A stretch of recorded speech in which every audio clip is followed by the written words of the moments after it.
All right, good afternoon, everyone. I hope you can hear me. My name is Sanjay Patnaik. I lead the Center on Regulation of Markets here at Brookings. We are in the Economic Studies program. It's a real pleasure to welcome you all here in person and virtually. We have a big audience virtually to this event that is in a policy area which I think is one of the most important of our lifetimes. We just lived through a horrible pandemic, one of the worst in modern human history, with millions of lives lost, 1 million in the United States alone, and significant economic devastation. And I think what is important to keep in mind, even though the pandemic has shown us that we have the cost expressed in human lives, in societal disruption, and in damage to our social fabric, it also was a real black swan event in terms of economics, if we look at the economic damage that this pandemic wrought around the world. To this day, economies around the world are feeling the aftermath, with inflation, higher prices, and the instability that it brings. Although my center does work on AI and climate, I've worked on climate for almost 20 years, what really keeps me up at night is the possibility of another pandemic. Maybe even with a pathogen that is more deadly than SARS-CoV-2. And I think that the risks from biological threats are actually one of the largest that we're facing right now. There are three main ways, as we know, that a next pandemic could emerge. One is a natural spillover, which we might be witnessing soon with the bird flu as it is spreading through the cattle herds in California and other parts of the country. A lab accident, which multiple institutions, including the FBI, think was the most likely cause for the COVID pandemic, and intentional misuse or bioterrorism. As these threats persist, it is becoming clear that we need better ways to prepare and to deal with the pandemic. And our event today is a first step in a work stream that we are launching on biosafety and bioresilience, and really looking at how can we prepare our country, our economy for the next pandemic. With this, it is a real pleasure to welcome Senator Gary Peters from Michigan. In the current Congress, Senator Peters serves as the ranking member of the Senate Homeland Security and Governmental Affairs Committee, which oversees the Department of Homeland Security and is also the Senate's top oversight committee. He also serves on the Senate Appropriations Committee, the Armed Services Committee, and the Commerce, Science, and Transportation Committee. And he's recognized as one of the most effective and bipartisan senators. And biosafety is one of his big areas of passion where he has done some really incredible work in the Senate. Please, can I ask you up on stage? A big round of applause.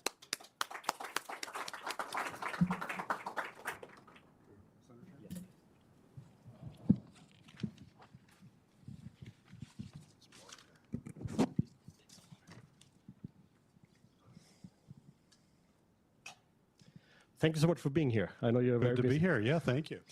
So what got you interested in biosafety and biosecurity as a legislator? It's not a topic that a lot of people are working on, but it's incredibly important. Everybody's not working on it? Well, there isn't a lot. We need more, though. That's part of it, is to have a whole lot more. Actually, I've been thinking about this for a long time. My first work in biosecurity and with biological agents that could be used for nefarious purposes was back when I was in the state Senate, which was a while ago. In fact, I passed the first legislation in the state of Michigan. This is in 1998, to actually make it a crime, which I was shocked it wasn't, but a crime to use biological agents or the threat of biological agents or chemical, radiological, and made it and put it into state law that if you did a hoax, even if you threatened that there might be a biological agent, particularly in a vulnerable place like a school or daycare centers, there are enhanced penalties, but you could actually be prosecuted for that. That did not exist. And then, of course, later we had things like the anthrax scare and everything else that came up afterwards. So I like to say I was focused on biosecurity before it was cool and passed that legislation. So I've been thinking about it since then. But right now, I just think it is absolutely essential that we think about this. And if I just kind of step back and think about where we are as a country, at least as I view it, I think we're living in the most exciting time in human history to be alive. When you think about the emerging technologies that have come out and are continuing to come out, from artificial intelligence to synthetic biology to nanotechnology, I mean, just go down the list.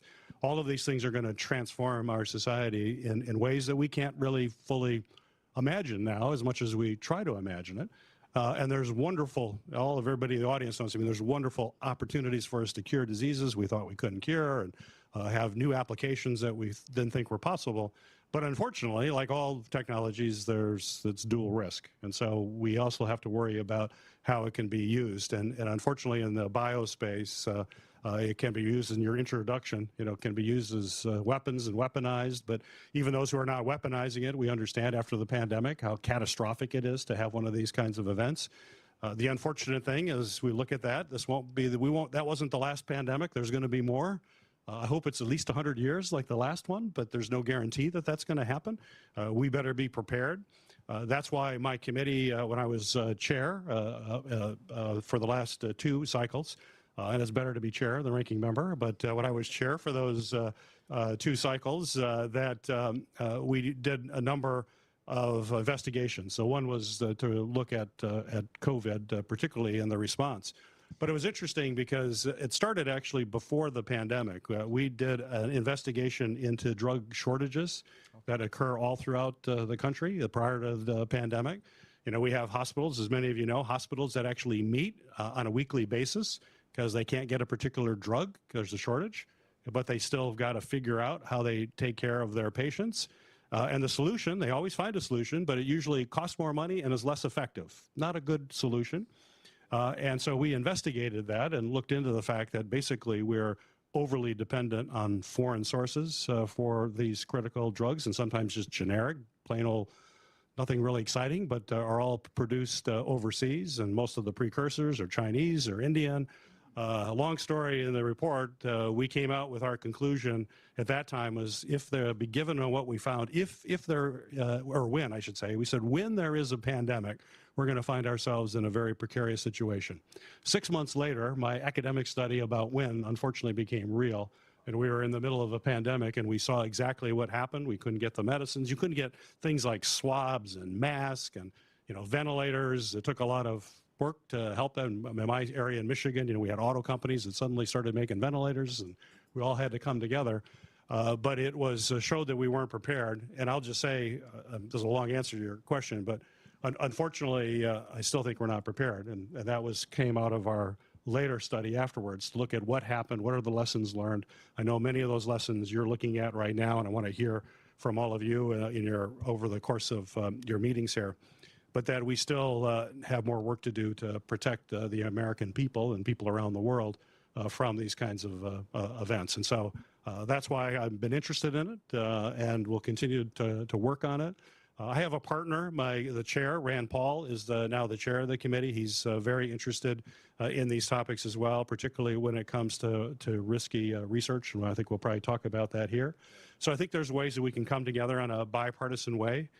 It's not easy getting things done in Washington right now. I'm sure that's a surprise to all of you here, but it's very difficult. But I'm hopeful that we're going to be able to do some good work and look forward to working with you, Brookings, and all the folks here in the audience. I'm here, want to learn from, I know you're going to be asking me questions here, but after I leave here, I want to learn from all of you to give us ideas of how do we take these ideas and put them into tangible public policy, and actually, if it requires legislation, how do we get that passed, or how we work with the administration if it's some other avenue. That's actually really encouraging. You mentioned a couple of other technologies in your introductory remarks. What other technologies are you tracking, and kind of like what legislation have you worked on? Well, the ones because I think there's a nexus between a lot of those, right? Yeah, and as you know, and everyone knows, I mean, there's all of the emerging technologies all kind of intertwined right now. And when you're talking about AI and biology, those things are together so much, for example. But some of the areas that I've focused on, one, I think from a senator from Michigan, of course, is with automobiles. The big technology is self-driving vehicles, autonomous vehicles. I've done a lot of work on that to get to that point. Which requires AI systems to be able to process massive amounts of data that we get from our automobiles, and to eventually drive a car through New York City or Washington, D.C., or right out here on our way into the traffic, to do that safely. Many people think that's a moonshot for AI, when AI can do that and process that data and move it safely to make that a reality. So we've been working on legislation to allow that to move forward, which is, when you're talking about regulation, there's probably very few places as regulated as highway traffic safety and automobiles, and how do you allow a car that's going to go down the city street safely. When you think about all of our regulations are designed for humans in control of a car, but now you're going to have a machine. So for example, under the federal laws, you have to have a steering wheel in your car. which is really a good idea. If you got a human, you should have a steering wheel, but if it's a machine, you're not. You have to have brake pedals, but to change that can take years, and we're trying to accelerate the emerging technology in a safe way to allow it to be put out on the streets. And I'll just end quickly on this part, but is that when you think about it, every year we have close to 40,000 people who die on our highways. So over 100 people are going to die today on our highways, and many more are going to have debilitating injuries. And we think we can eliminate, our engineers believe they can eliminate most of that. It's a really big deal. But how do we get there? How do we pull all that together and also have people have confidence in that? The other area that is all aligned with that, as well as with bio, is cybersecurity. So we're the top cybersecurity committee, Homeland Security, overseeing CISA. And if you don't have security, autonomous vehicle, for example, if someone hacks your car, that could be, it's not just someone stealing some money from you. It could be existential to drive you into a wall, which would be really bad. So you need to have very robust cyber systems in order to do that. Obviously, in biosecurity, the most significant legislation that we passed that I wrote that we did in the previous Congress was an incident reporting bill that requires companies of critical infrastructure to actually report that they have had a cyber attack. That wasn't easy. A lot of companies don't want to report that for a variety of reasons. But as we talk to the FBI and talk to others, I mean, they are saying we only have about 40% visibility of the cyber attacks in our country. And if you're going to war, you better have situational awareness, know where the bad guys are, what they're using, how they're doing it. We don't have that. So now that report comes into CISA, into Homeland Security. We have a better idea of situational awareness to go forward. And I'm happy to say the Washington Post actually said it's the most significant cyber legislation ever passed in history. Wow. So I said, take that, George Washington and Abraham Lincoln. I mean, we did the most significant. But now with that, we will have an opportunity to strengthen that, which, as you mentioned, it touches bio as well in a big way. Yeah, for sure. And so maybe we can stay a little bit on the threat of external actors on China, right? Like you co-sponsored legislation on protecting Americans' privacy and health data by cutting off taxpayer funding to Chinese biotech firms like BGI. Can you talk a little bit about that effort and what prompted you to go in this direction? Yeah, the prompted that is that we know that the most important thing when you're looking at, as I see it, advancements in biotech is you got to have massive compute power, but you also have to have massive amount of data. You know, data is power. AI systems, the more data, the better, as long as you can work the data and it works. That's the power, and you think about where the world is today. It used to be land was wealth. It used to be oil was wealth. Now it's data. And the more data you have, the more power you have if you're able to then use your compute power with your algorithms and systems to go forward. And so we know that the Chinese get that, and that's a major competitor for us. They understand that power, and they're collecting that data. They now have the largest database of genetic information in the world. They collect it from all of their citizens. In fact, my understanding is if you were born in China today, you have a gene sequencing done that goes into the system for the Chinese government. So they know every single person. They acquire other genetic data on open sources that are available, and they're continually collecting that. But then based on our intelligence community, they also collect it in other ways, including having sequencers in the United States that are working for a physical entity of some sort here in the country, but then that data ends up in Beijing as well. And so as that information is coming, you are now collecting information on U.S. citizens. And our genetic data is particularly valuable. It's very diverse. It's a really great data set you should have, but you shouldn't steal it from folks who are not providing that to you. And so that's where the Biosecure Act comes together, bipartisan legislation. I'm working with Senator Haggerty in the Senate that basically says if you have a system from one of the companies that are identified as a risk, BGI is at probably the top of that list. For that, you can't get any federal funds for that. You'll be cut off, so that you'll have to find another provider for that. And there are other companies as well that would be in that category. Okay. So we introduced it. We passed it out of the Senate. There was a House companion. The House made some changes, and we've been working closely with them. Changes as to kind of making sure there was a runway that people could react to the law, particularly to make sure that people on Medicare and Medicaid, other kinds of services, were not being impacted. We want to make sure it's not hurting people. We want to give a runway for that change to occur. Was part of it. The other tricky thing too is that a company, if you're just naming a company, we all know a company can go out of business and another one can start up, and it's the same company, but it's just, then you're playing whack-a-mole basically all the time with these as well. How do we have a mechanism in to protect folks to go forward? So that's in the House. It didn't pass in the last Congress. Okay. We're continuing to work on that bill, and it's my intent to reintroduce it. It'll look a little different, but we're working in a bicameral, bipartisan way. It's also possible that the administration could do it without legislation, and so we're talking to the administration. But I think this is an important bill that I think we have a path to get it passed, and we will hopefully be reintroducing something in the near future. For sure, and I think it's going to get very relevant with the bankruptcy of 23andMe, right? Like we're going to see where all that data ends up. So when we look at the biotech sector that we currently have, what other biotechnologies do you see where people should be really mindful of the risks? The genetic data, I think, is a big one that people underestimate, especially if it ends up in the hands of China. What other technologies do you see in that space that are risky? Well, you just mentioned a great one. The example of 23andMe is certainly an example of that. And, and people don't, I think it's kind of new with some of these, or not unusual, rather, with new technologies. They're really kind of exciting and fun, but people don't realize what they're giving up to do it. So you had 23andMe, and you could have this scan and know your ancestry and know all sorts of things about your genetics, which is really pretty cool, great. But now you've given a lot of information to a company and that information, as I mentioned in my opening comments, and everyone here knows, is incredibly valuable for that data. And what are kind of the safeguards there? And now, as you mentioned, the company's going under.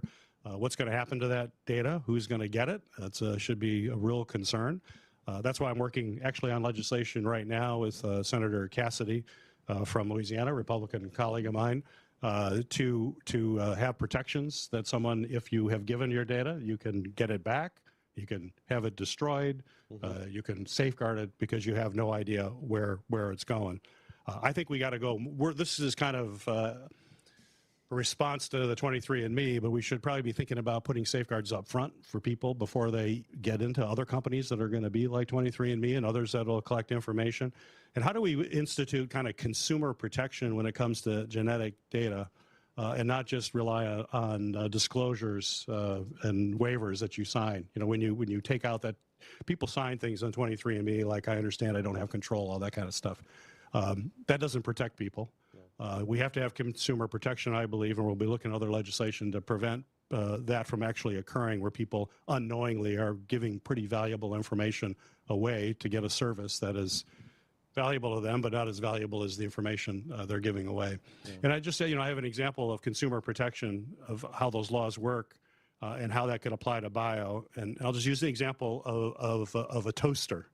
We have consumer protection regulations that protect you from being electrocuted by your toaster. We don't say, as long as you give a copy of the schematic to a customer and you're okay with it, that matters. So it's like after the toaster electrocutes you, you'll say, you should have looked at the schematic and seeing that after 5 uses it was going to electrocute you. No, there's consumer protection that doesn't allow that to happen to begin with. How do we do that in the biospace as well? Because these are technologies that are valuable and can be used for nefarious purposes, and a consumer has a right to know. No, I totally agree. And so let's kind of move into the biosafety space. And you co-led a report in 2022 that made a lot of recommendations how we can improve biosafety in the United States, including like cross-government preparedness, clarifying the agency roles, etc. Where have we made progress since then? How many of those recommendations have we actually started implementing, if at all? Yeah, so it's we had I'm going to get my memory. I think there were 17 recommendations. My staff is nodding, so that's good. 17 recommendations we made in the report, and I think 6 to 7 are are in some phase of that. You know, we had the Pandemic Preparedness Act, which took some of those recommendations, although none of them have been fully implemented. And I think, you know, if I look at that act, it was a good first step, an important step. We have to go further. Probably the biggest issue with it is we got to have funding, so there's got to be more resources put in. But there's still a lot of work to do. And if I were to kind of characterize what we really need to work on when it comes to biosecurity is and with the COVID, what happened under COVID is we have to have more robust surveillance systems to be able to really know what is out there and act much quicker than we saw happened in COVID. It was too slow. How do you do the sequencing? How do you get to it quickly to understand the scope of the problem? And we know all the problems that have occurred there. I think your folks have talked about that previously about that.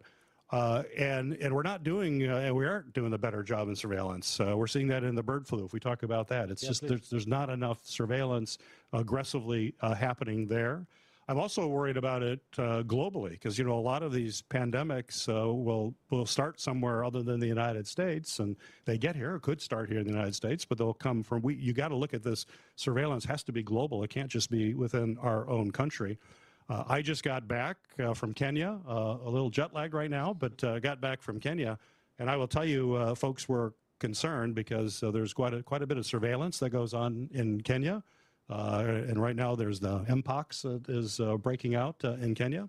And yet because of the cuts that we're seeing from the current administration with USAID and others, that they're really worried that that surveillance will not be there, which is absolutely crazy to think that we're not putting in that kind of surveillance, not just in Kenya, but around the world, including here in our country, because the cost of not catching something early is, as we know, we've lived it, and we've lived that nightmare. Could happen again. So that's critically important. The other element that is important is that, and it was when I mentioned earlier about having the ability to have supplies on hand and to have them local, is to have a very robust manufacturing ability to create what is necessary if we go into a pandemic. We didn't have that in the COVID. And we were relying on foreign sources, and foreign sources are going to use their material for their own country first, as we would use it for our country first. Don't begrudge them for doing that, but it's why we have to make sure we have that capacity here for all sorts of essential supplies, whether they're pharmaceuticals, but even things, you know, when we think about in the pandemic, we didn't have like syringes and just really common stuff. Crazy, actually. That has to happen here, and we still have not made progress in that. And then to the bird flu example, I mean, it's the same thing is happening. We're seeing that in my state. This has been spreading. We actually now have, I think we have one fatality already. Other people are sick. We have some in Michigan as well. It's a pretty scary thing. We're familiar with bird flu. It's not the first time it's been out there. It's still there. But I was just in Michigan with folks who raise pheasants for pheasant hunting. And he was saying that it was how scary it was that they basically lost, I think, 1,000 birds in like 3 days that were all killed. And then they went through and they cleaned the facility. They thought they did just a thorough job of cleaning that and put in new birds. And it got infected again. They lost another 1,000 birds. Wow. So this is pretty scary stuff. We have one of the largest egg producers in the country. Is in Michigan. They provide, when you're eating an Egg McMuffin, those are probably from Michigan, with this particular farm, and they've laid off half their people as a result of that over part of this because of the impact of it. Wow. And now, as you know, bird flu is a little different in that it's crossing over into cattle, and when we have to be thinking of this differently. And the surveillance isn't there. You see this administration not putting that. They're not sharing information like they should. We've got a health secretary that's saying, why don't we just see how many birds have natural immunity? You know, it's like what? Like 90 to 100% of them die. That's not a whole lot of natural immunity. That's not a strategy. It's crazy.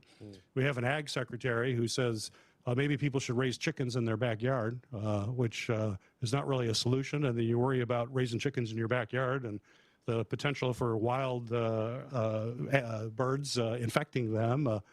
Those are not plans. And so we have not learned anything from the pandemic and thinking up front, if you look at what's happening now with this avian bird flu. That's quite disturbing, actually. Let me also Sorry to move. disturb you. Well, working on this topic. Let me talk about a second aspect of that, which is risky research. Like, so we've seen, I think it has come out over the last couple of years, that there is risky research going on in different labs around the country, around the world. Does this need more oversight? And like, what are some of the gaps, especially in the oversight? For instance, private labs, right? There's not much regulation, much oversight there. And so I'm really curious to see how you think about that, because this is another source for a really potential pandemic for the next one. Yeah, absolutely. And I think I mentioned in my opening, that's an area where I'll be working with our current chair, Rand Paul, who's very interested in this as well, and he's right to be interested, and so am I. We're working on legislation right now to deal with that. There's no question, and he's particularly focused, and I am, on gain-of-function research, is that when you're doing gain-of-function, you're really, you know, as all of you know, you're playing with fire. You're going to be making viruses even more virulent. I understand the reasons for that, and there are really good reasons for some people to do that. But I still think you're playing with fire, and you probably shouldn't be doing it because it's an incredibly dangerous thing. But if there are good reasons, then there should be some sort of oversight before you are engaged in that. So what this legislation does, it's still a work in progress, but we have an independent board that you have to bring your research for, to have them evaluate it and to determine whether or not to go forward to get federal money. Otherwise, you're not going to get federal money to do that research. And then if they say no, you can't do it. And every agency has to abide by how this board has ruled on that. Okay. There's also a pretty strict oversight of the people who are on that board to make sure there isn't a conflict of interest. There's always concerns that the people who are making these decisions also have some sort of other interest in that research, which is simply unacceptable. So to make sure that it's truly independent and then they can make determinations as to whether or not that risky research or that gain-of-function research should be done. But it's got to be an incredibly high standard. But we also want to look at labs generally. There are a lot of labs out there that are doing very high risk research. So what are the protocols they're using in safety? You know, my understanding, and folks can correct me, but my understanding is most of the biosecurity protocols used in these labs were designed back in the 1950s and 60s. Now, I think the 60s was a great decade, but I think we should look at it again now that we're where we are to see whether or not some of that stuff should be changed. But there are probably roughly 70 plus labs that are doing high risk research right now, and 25% are private. So it's a little more difficult to be able to oversee that. And what I'm really concerned about some of these high risk labs, there's a lot of pressure for advancements in bioproducts and biotechnology. Biotechnology is, for all the things I said at the beginning, and all the promise for this, tremendous rewards for folks. So there's a lot of pressure to be first and to get the product out there. And it's not just in the United States, it's China and other countries that are doing that. And so when there's a big incentive to produce biotechnologies, there's also an incentive to take shortcuts. Yeah. And if you take shortcuts, it could be absolutely catastrophic. And so we've got to tighten that up. And how do you do that for private labs and for private funding? Would that be an independent agency, again, overseeing that if you do any type of that kind of research, almost like a nuclear oversight? We may. So I think that's where we've got to figure out how to do that. Yeah. And that's where we'd love to have folks, help us try to think that through exactly how we get that to happen. No, that's super important, and I'm glad you're working on this. We're almost at the end of time, so one last question. So you've been a senator for 10 years now. You have 2 years left, and so can you talk a little bit about what you try to accomplish on biosecurity, which is related to biodefense and national security, which is an aspect that we haven't covered yet so much? Yeah, well, I think in the time that I have left here, I mean, a couple things. One, first off, we got to make sure we fund it. As I mentioned, funding isn't there to do the kind of biosecurity stuff. I will tell you, it's an incredibly challenging environment right now when it tries to come for funding. We have to make the case that this is an absolutely essential investment to make, because if you don't make the investments, the costs far outweigh anything that we're going through. But we've got to put in the surveillance, we've got to build the manufacturing capacity, we've got to be able to surge, all of those things that came out in our report that needs to be done. We actually have to start implementing. We actually have to make that go forward. And I think we also want to make broader investments in biotechnology as well. we just passed the Chips and Science Act through Congress, understanding that the chips and semiconductors are absolutely essential in the modern age, and whoever is able to produce those domestically will have tremendous economic power. It's the same with biotech. We should be viewing this in the same way, and maybe a CHIPS Act for biotech is something to take a look at, where we're investing in the capacity for biofoundries. We have the capacity to make sure we're developing the talent in this country locally that to be able to be in this industry going forward. I think those are important. And then one last thing that I think about, and I'll just say it briefly, is that we have to think a whole lot more about ethics. The ethics of biotech, and what does this mean for humanity? I mean, you think about how it changes the essence in some ways of who we are as humans, potentially. What does that mean for us as a society, as a culture? What does it mean for the future? And if you have genetic engineering and you're creating people who are smarter and faster and stronger, how does that work? And if we don't believe we should be doing it here, what if our competitors in other countries are doing it? Think of super soldiers, all the kind of ways that people could think about that. It's down the road, but it's a mistake not to start thinking about it today for what are likely scenarios in the future. I totally agree, and I really am glad that you're doing this important work. Thank you so much, and thank you for sharing your insights today. Thank you. Thank you. Thank you. I'm going to ask our next speaker, Dr. Rosso, please, and our moderator up, and then we're going to have a break and then going to go into the panels. Thank you so much.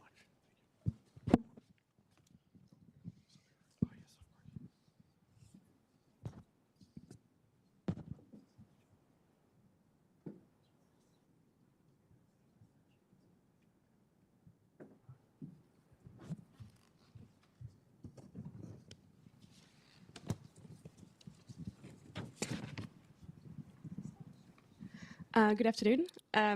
Please everyone welcome Dr. Rosso, who is currently serving as the Vice Chair for the National Security Commission on Emerging Biotech. Dr. Rosso is also the Vice President of Technical Capabilities at In-Q-Tel, and previously she was the Director of Technology and National Security at the NSC at the White House, as well as the Principal Director for Biotech within the Office of the Undersecretary of Defense for Research and Engineering at DoD. So you have a wealth of experience and expertise on this topic, so we're very happy to have you here with us. Thank you so much for having me. Of course. So my first question to you, first of all, congratulations on the report that just came out. Very exciting. And the report highlights both opportunities and challenges in the biotech landscape. At a high level, we'd love to hear about how you worked towards understanding how biotechnology can help us with pandemic prevention and biosafety and biosecurity, as well as like the security of sensitive biodata. Well, first of all, again, thank you so much for having me. Really nice to be with you today. As you said, I'm Vice Chair of the National Security Commission on Emerging Biotechnology. Maybe I'll step back just a moment and explain who we are for everyone. So you can think of us like a legislative advisory board. We were created by Congress for Congress to advise them about the state of play of emerging biotechnology and national security. So there's 11 of us serving as commissioners on this legislative advisory board. We're a group of subject matter experts, of former senior government officials, and 4 elected bipartisan members of Congress. And we've just finished, as you mentioned, 2 years of work reviewing the state of play of emerging biotechnology both here and abroad.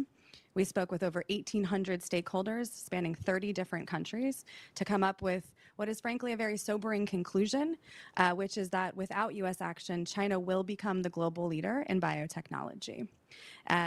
So we lay out a series of recommendations to prevent that from happening. And this is split between running faster and slowing China down. And ultimately, we recommend spending $15 billion over 5 years to ensure that the U.S. can remain the leader in biotechnology and in some areas regain it. And so, this is really important that the U.S. remains in the lead for all of the things that you described, because biotechnology can be used for immense good, but also for immense harm. That's right. And so it's why we feel so strongly that the United States needs to remain in the lead of this technology. And part of that is leading with our values at the forefront and leading with a commitment to safety and security and responsibility to prevent against misuse. But I will say we took a look at our existing policies and found that there were gaps in our ability to do that. And so we lay out a major recommendation to address that issue that we found. Yeah, in section 4.4 of the report, you actually mentioned that the current oversight tools in the US are blunt and reactive.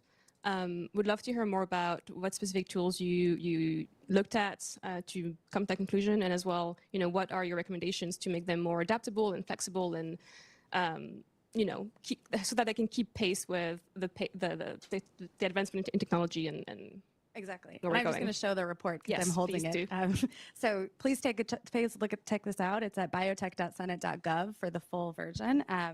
But I'll put that to the side now. So yes, thank you for mentioning that. We did describe that the existing policies are blunt and reactive. And I think it's helpful here to walk through an example because this is really the approach we took throughout all of our process, was to identify problems that we saw, come to a consensus around how to describe that problem, and then work towards bipartisan solutions for how to address it. So let's take gene synthesis security as an example, because it's been talked about a lot recently. We recently made some great progress in moving forward with oversight around this area. But I think industry, academia, government, and the national security community would agree together that we're not yet where we need to be. The existing policy that's in place can in some ways hinder innovation. It's difficult in some ways to implement. And at the same time, it's not going far enough to mitigate the risks that we see. And so there's an opportunity to continue to evolve in this area. So let me walk through this in a couple gaps that we found as we looked at this area. So gene synthesis screening and gene synthesis broadly, even stepping back one more layer, is a pivotal point in the bioengineering workflow. As we all know, researchers dream up exciting things that they could do with biology, new capabilities, new functions that they want to put into living organisms, into test tubes in order to create new products and capabilities. And when they're designing this, they're doing this at the level of DNA.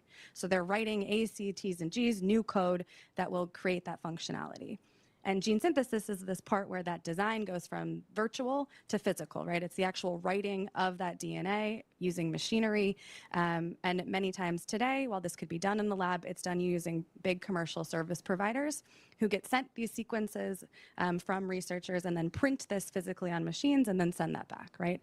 And because it is this digital to physical transition, it's seen as a really optimal time to put in security measures, because the design by itself can't cause harm, but the physical thing could, right? So again, a policy is put in place that took a great step forward here. And now if you are a researcher that receives federal funding for life sciences, you have to use a provider, a customer, a DNA synthesis provider that attests to screening against sequences that we know could cause harm. And there's some other components of that as well. So again, a really good step forward. But what are the gaps that we still see? Okay, so first, who's in the lead? Well, there are a number of federal agencies that are responsible for this policy. You have HHS, Department of Commerce, Department of Justice, FBI, elements of the White House. Did I mention DHS? If not, I should. There's a number of them, which means that there is no one entity that has this as their full primary responsibility. Okay, is it going far enough to address the risks in the technology we see today? Well, no, because right now we're only screening against things that we know could cause harm. Yep. But we also know that with the convergence of AI and bio, we can design things that have similar functionality, but have completely different DNA sequences, right? And while there is the process in this policy to eventually move to screen for things that could cause harm, we don't really know how to do that yet. Right. Okay, so how do we test, is it working? We can't do that right now. There's not a good way to test for any of the issues we might see. Another gap we found, what happens if something goes wrong? Who's liable? Unclear. That's a good question too. And then finally, how does this keep pace with evolving technology? We'd have to redo another policy. We'd have to legislate something new. This creates a lot of political will to get that done. And it doesn't even begin to address any other of the areas that we might want to talk about. Gene drives, mirror life. And you could ask these same questions about each of those things and come up with very similar gaps in our ability to oversee it. So that was sort of the process we went through one by one and realized we can't do this one by one. We have to come up with a better way to really solve this problem in totality. So I guess my next question is, what is the solution here? And I'm happy to share our recommendations. So we recommend consolidation, a deduplication, and a streamlining of existing federal authorities for biosafety and biosecurity into one entity, which for the purposes of today's discussion, we can call BioStar. And BioStar would have three primary functions. First, it would have the ability and the authority to innovate in biosafety and biosecurity, to fund leading-edge research in the capabilities around this technology with industry and academia. And I should note that we recommend that BioStar be funded at a level of $1 billion over 5 years. The second function that this entity would have, that BioStar would be to evaluate vulnerabilities on an ongoing basis and where gaps in our governance exist. And then the third function would be to couple those two things together with regular iterative responses and updates to our existing guidance and regulation, work with industry to do those periodically, and in doing so, take what is now seen as a compliance burden into an economic driver, really ensure that biosafety and biosecurity is at the forefront, and push forward this technology, but do so in a way, again, that aligns with our values and our commitment to responsible use. So I can walk through this in a little bit more detail, maybe back with the gene synthesis example and go back through those questions again, now with BioStar in place. So who's the lead? Easy, that's done, it's BioStar, right? We've consolidated and we've deduplicated the existing components all across government into one entity. So this is a streamlining of existing functionality at the government. Okay. Is it working to address existing technology, the risk that we see with technology today? This is where function one comes in. We would have BioStar fund leading edge research on the sequence to function problem when it comes to gene synthesis. So the ability to understand how you predict if a sequence could cause harm, which again is a gap today that we don't know how to solve. And so for the gene synthesis problem, we need to be able to solve that fundamental research problem in order to effectively do synthesis screening with the technology that exists today. We've heard in the past from providers that there are a pretty large percentage of sequences that come in orders that they don't know what they code for. That's right. So that's a big issue. That's right. Yeah. And in order to solve that, we need research around it, right? And this has to come from government. There is no incentive for the private sector to solve this alone. The third question we asked is, how is this working? How do we test if it's working or not? And that comes to the second function of BioStar, which is the ability to stress test the system. So BioStar would have a governance sandbox. It would carry the liability and the ability to stress test the system. So for DNA synthesis screening, think of sending in a controlled fashion sequences that we know could cause harm to commercial entities, and then again being able to walk through in a controlled fashion how far along that process those sequences would get. Do companies make them, or can they detect them and stop that process and work with those companies to be able to mitigate again and ensure that if there are gaps that those are being addressed. There would also be a no-fault reporting system similar to the National Aviation System. So a systemic way to understand where things are going wrong with the goal again of addressing them before things spin out of control. And then what happens if something goes wrong? We recommend that BioStar have the ability and the authority, and the mandate, I should say, to create an independent advisory board, similar to the National Transportation Safety Board. And this bioincident response entity would have the ability to respond after a biological event, would be mobilized, be able to go to the incident, have the authority to understand what's going wrong, and be able to bring those learnings back into the system to ensure that we're not making the same mistakes again. And then finally, what happens as technology develops? And this is really the third function of BioStar, which is the integration of all of those things with those iterative updates to the process. And so you don't need to create a new BioStar for gene synthesis and mirror life and gene drives. This entity would work on all of these topics, would do so with the resources at the federal government, entities like the national labs, NIST, Commerce, the technical expertise, and integrate that with industry and academia. And again, I just want to stop and thank, many of the folks in this room and constituents across, who've worked in biosafety and biosecurity for a long time, who helped our team craft these concepts and worked with us over the last 2 years to shape this into something that is ideally meant to be an evergreen entity that can evolve as technology evolves. That sounds great. And where would this new entity sit, and how would it connect and work with the broader federal government? Mm-hmm. So we recommend that it's placed inside the Department of Commerce, Okay.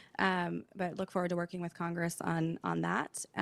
We also have recently introduced legislation. One of our main recommendations is in the report was finding that at a broader level, the U.S. government is not prioritizing biotechnology and doesn't have effective means to coordinate for it. Mm-hmm. So our congressional commissioners introduced a bill that would create a National Biotechnology Coordination Office at the White House.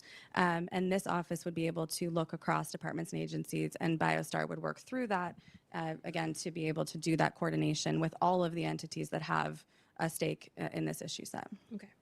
And to be fully effective, would it require certain legal authorities or Yes, actions? definitely. So as our audience, as I mentioned before, was Congress, we specifically oriented our recommendations towards things that require legal and congressional action. And so we have 18 months left on our statute as a commission. So we've released our report a few weeks ago. We don't just drop dead. We continue to exist and are now hard at work with staff and with members to get these legislation ideas shaped into bill text, introduced into Congress, and ideally passed into law. And I should say that our team has been amazing at this. We have connected with over 250 member offices at both the House and Senate and committee staff across all of our ideas. One of the reasons biotech is difficult to legislate is that it touched so many committees, but it spans different sectors, healthcare, agriculture, environment, energy, manufacturing, everything. I think that we conclude that our recommendations are across 19 different committees, I believe. Wow. So basically almost all of them, and which makes it really challenging to legislate on. But we have done the groundwork. There's a lot of champions on the Hill for this. I really appreciated Senator Peters' comments just before mine on biosafety and biosecurity and the need to fund biotech. That aligns very strongly with the recommendations that we come out with in the report. And again, to accomplish what we just described for BioStar would require new authorities. It would require the ability to execute on all of these functions we talked about, and it would critically require the resources to be able to go out and do this.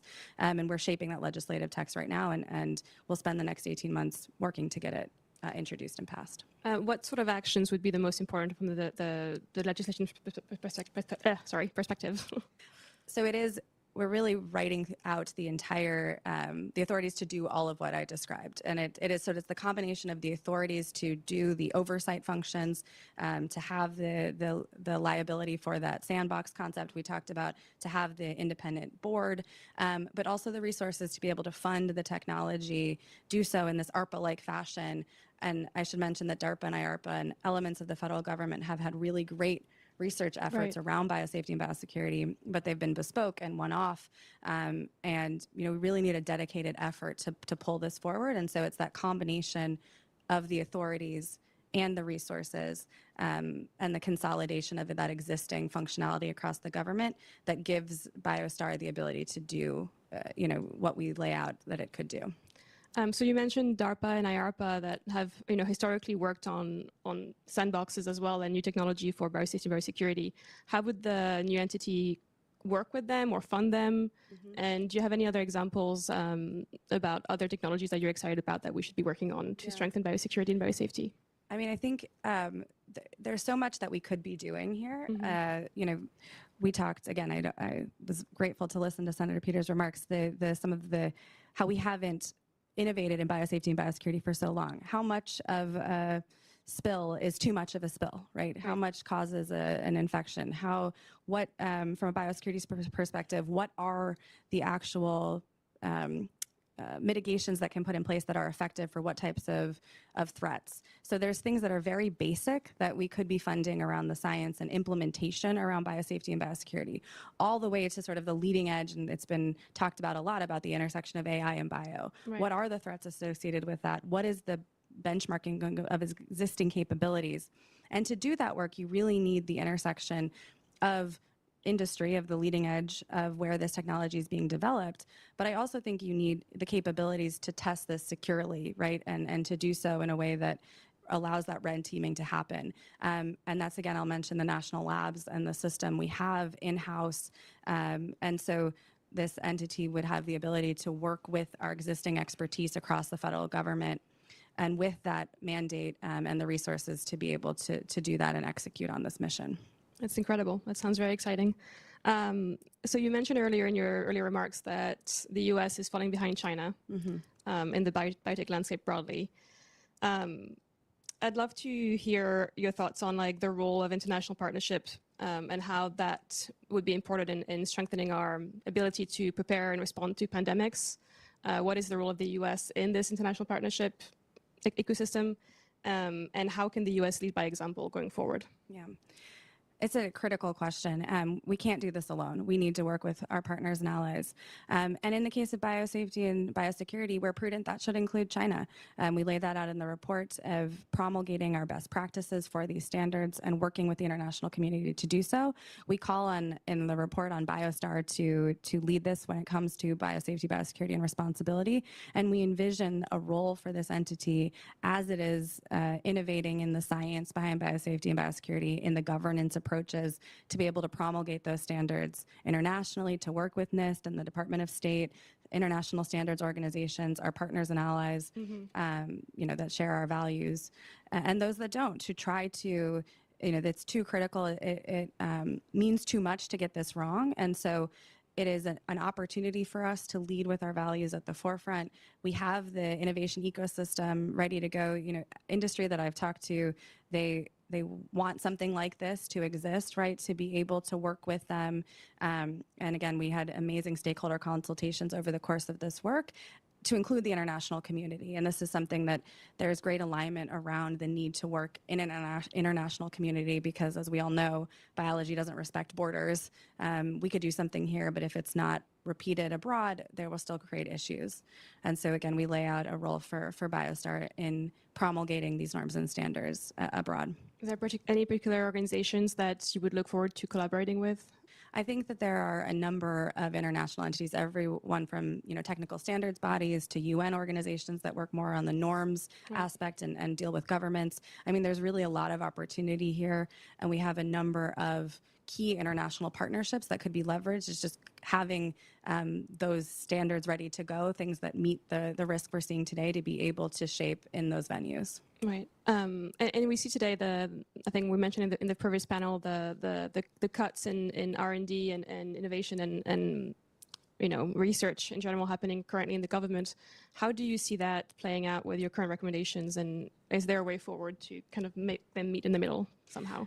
We lay out in the report how the importance of federal funding and how the history of strong R&D support from the federal government has shaped the biotech ecosystem we enjoy today, how critical it has been, and how that's been a historic strength for the United States. Mm-hmm. We also lay out a series of areas that we think need additional funding and additional support. We call these grand research challenges.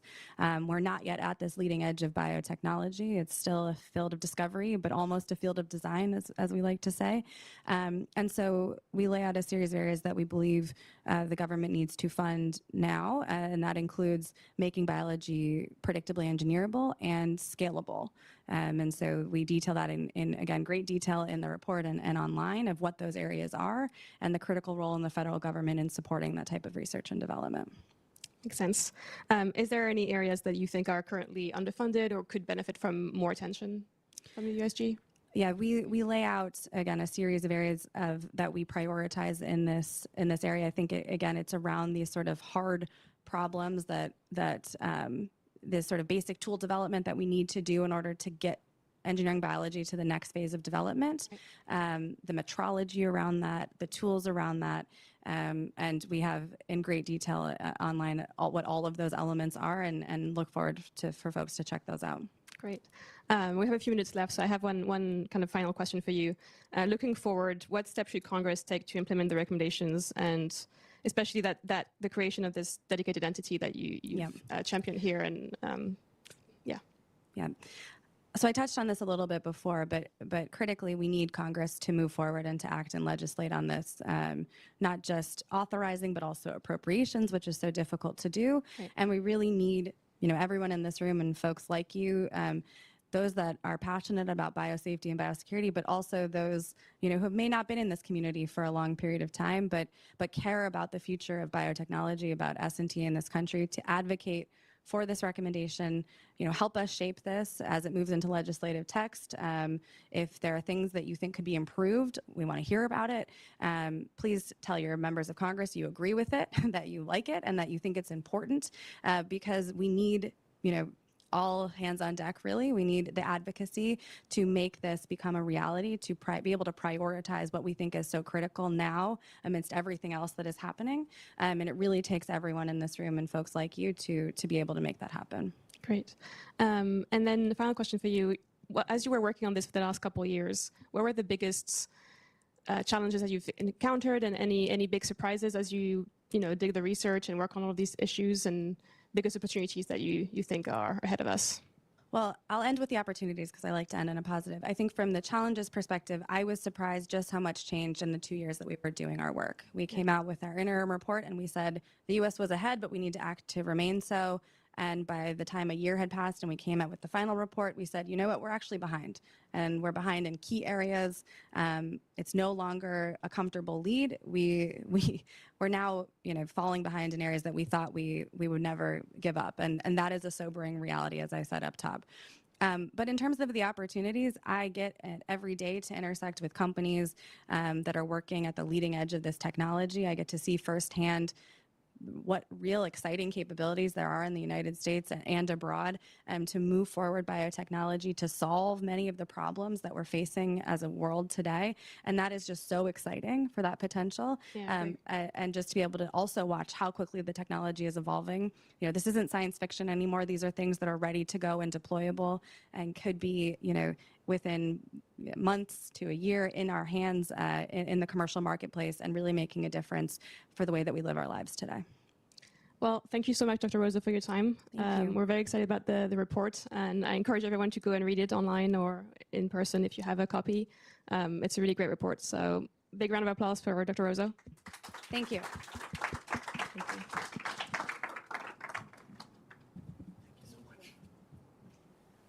All right, everyone, we're gonna have a 50-minute break until 3:15 before we're gonna dive into our first panel on risky and potential pandemic risks, and then we're gonna have a second panel on future pandemic risks, okay? All right, there's some coffee, pastries and water outside, so please try to mingle, and then at 3:15 we'll be back here. Thank you.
into the COVID origin pandemic.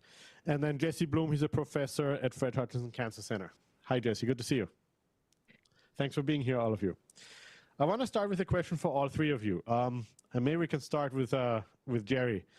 The COVID-19 pandemic exposed significant vulnerabilities, I think, in global response and preparedness. And so what are some of the critical lessons policymakers should have learned about managing biological risks and pandemic prevention? And do you think we have heeded some of those lessons? Thank you very much, Sanjay and Brookings, for being a part of this. And I really hope everybody out there has heard the opening speakers, Senator Peters and Dr. Rozo, particularly because Senator Peters answered your question. One of the things that we really learned we needed is surveillance. If you want to track a pandemic, you have to know where it is and where it's going. And there's two aspects of that. One is having the data systems and the analysis to figure out what's happening and where. Another is something that we did make an effort to address, which is how do you use modeling to figure out where it's going to go. We had set up at the CDC a Center for Epidemic, I'm not sure I'll get the name, Epidemic Modeling and Outbreak Analysis. And frankly, I don't know what the status of that center is, but that's something that one needs to be able to track where a pandemic's going. I would just start with, we were fortunate to have a wealth of academic experts doing pandemic modeling. It's fantastic. It allowed innovation. It allowed people to come up with new ways of approach. In fact, new systems that beat the previous ones. A good example of how the United States innovation system works. The problem is we shouldn't really depend on people kind of volunteering their time to do something so nationally important. So I think Senator Peters was right on when he said we need surveillance. And to that, I would add not only modeling and analysis, but some sort of federal ownership of that mission. So we're not just relying on people working 22-hour days using their own university resources. Jason, same question to you. What lessons, and you were in the thick of it when it happened, so what lessons should we have learned and did we learn them? Yeah, I think one of the great things that we learned was there's a need to keep government going, and that was very stressful throughout the entire government during the shutdown and everything. How do we keep things going? I think Senator Peters also touched on the preparedness in terms of all the other things that you need, the PPE, the medical equipment, the respirators, even right down to mask shortages and Tyvek shortages. Those things were very important. And I think we had learned a little bit about that during the Ebola outbreak when we had a big U.S. footprint in West Africa during the Ebola outbreak.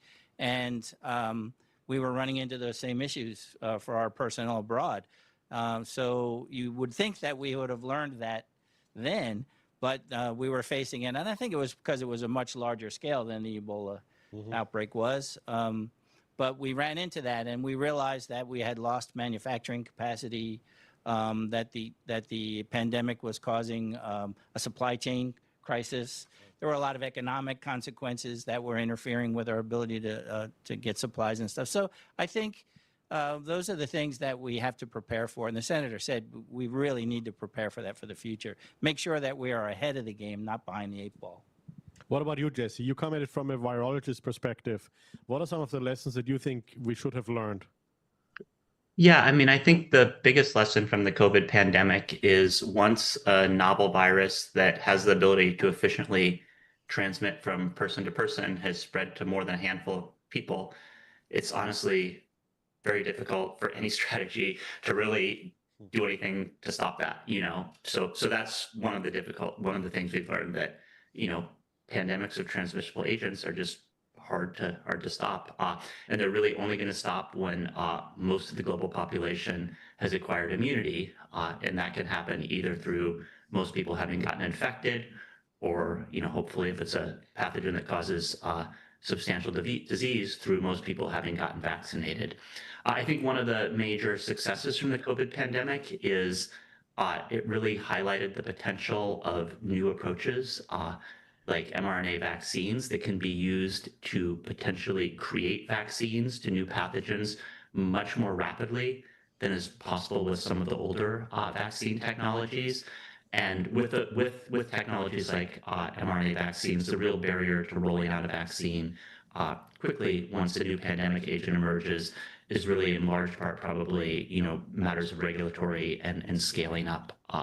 But that said, I think, you know, one of the things the pandemic really emphasized is that pandemics are hard to combat, and the best strategy is just to sort of avoid having outbreaks of transmissible agents start in the first place. That's obviously a difficult challenge as well, and there's no magic bullet there, but I think that's the biggest lesson.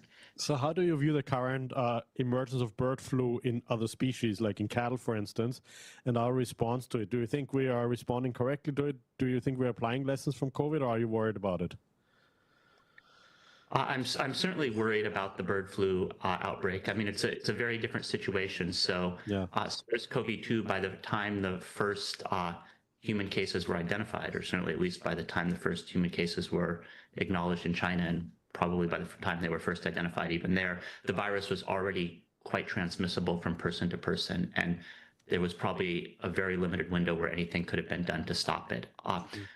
Bird flu, or avian H5N1 influenza, although it's caused a large number of human cases, at this point it is not very transmissible human to human.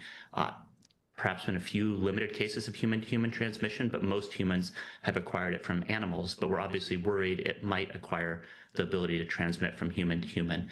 So I think we should do everything we can to reduce the interface that could allow for continued human infections that could eventually lead to evolution of human to human transmission, while also doing everything in our means to be in a place where we could respond with countermeasures like vaccines and other countermeasures if we should be unfortunate enough that the virus acquires the ability to transmit from human to human. Jerry, like building on that, how do you think we could build a surveillance system that is better, that could like monitor for that kind of potential spillover? Because I don't think we're currently doing it very well, are we? I was just thinking about that as Jesse was speaking, and unfortunately I wasn't thinking about how to do it better. I was thinking about why it's difficult. And particularly in bird flu, it's difficult because there are a number of incentives for people not to want to know answers. Yeah. And I'm always chagrined to find out when the answer to a question involves collecting and analyzing data, to find that there's reasons why that's hard. And again, this isn't pejorative, but there are huge economic interests at stake. A false call about infection of veterinary animals could have put billions of dollars at risk. On the other hand, missing the call can potentially have equally serious pandemic consequences.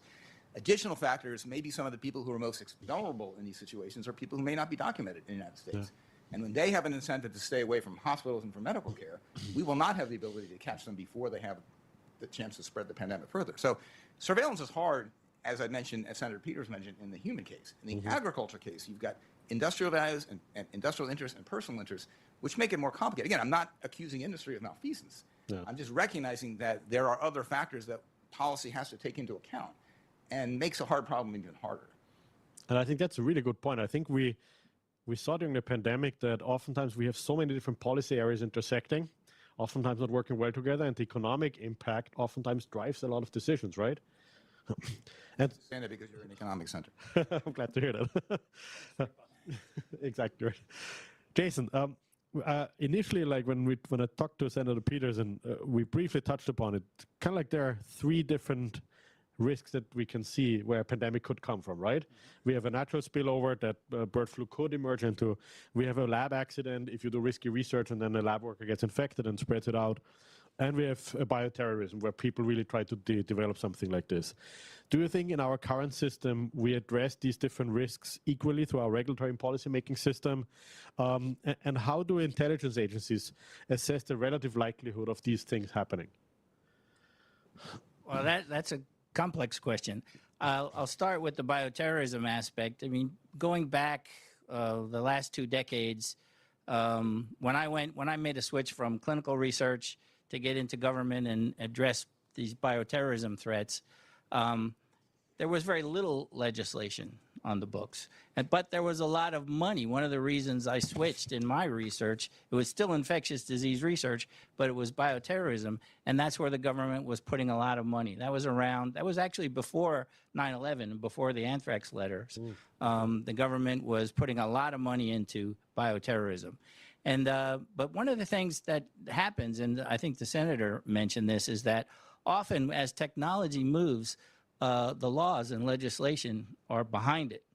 I think we've recently, in biotechnology, we recently saw that with genealogy being used to solve unsolved crimes, and going into, the genealogy databases that people are submitting their family searches to, and using that to do searches among people who are going to be innocent. You're building a family tree, and then you're going back through that family tree until you get to somebody who meets the suspect's criteria.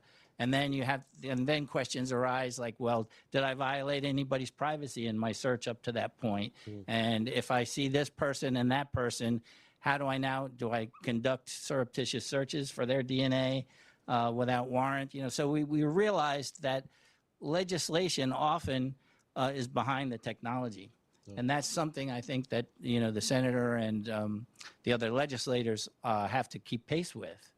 And then as far as the natural outbreak scenarios, we have surveillance networks throughout the world. I mean, we mentioned yesterday in some of our talks that, there are agriculture databases for surveillance of agricultural disease in animals. There are even those for plant diseases worldwide. There's a lot of sharing of that data. We have human surveillance disease. But how do we effectively communicate that when we see something that's going on that's suspicious? If, like, as somebody who worked for the FBI, when we see something suspicious, we'll open an investigation, and the intelligence community can open their investigation and stuff. But what does the public health community do with that information? They're busy trying to keep us all healthy while we're all sick and everything. But do they have the sufficient resources to be gathering that data, analyzing that data, and being prepared to head something off at the pass? That's a tough job. And what about like lab accidents and like risky research that could lead to something? Lab accidents are actually more common than people think. And that's something that we have to think about. When I was on the FESAP committee for President Obama, one of the things we looked at was, do we have sufficient guidelines, rules, regulations, guidelines on biosafety and biosecurity in the United States? And we kind of found out that we did, but the enforcement of that is rather poor.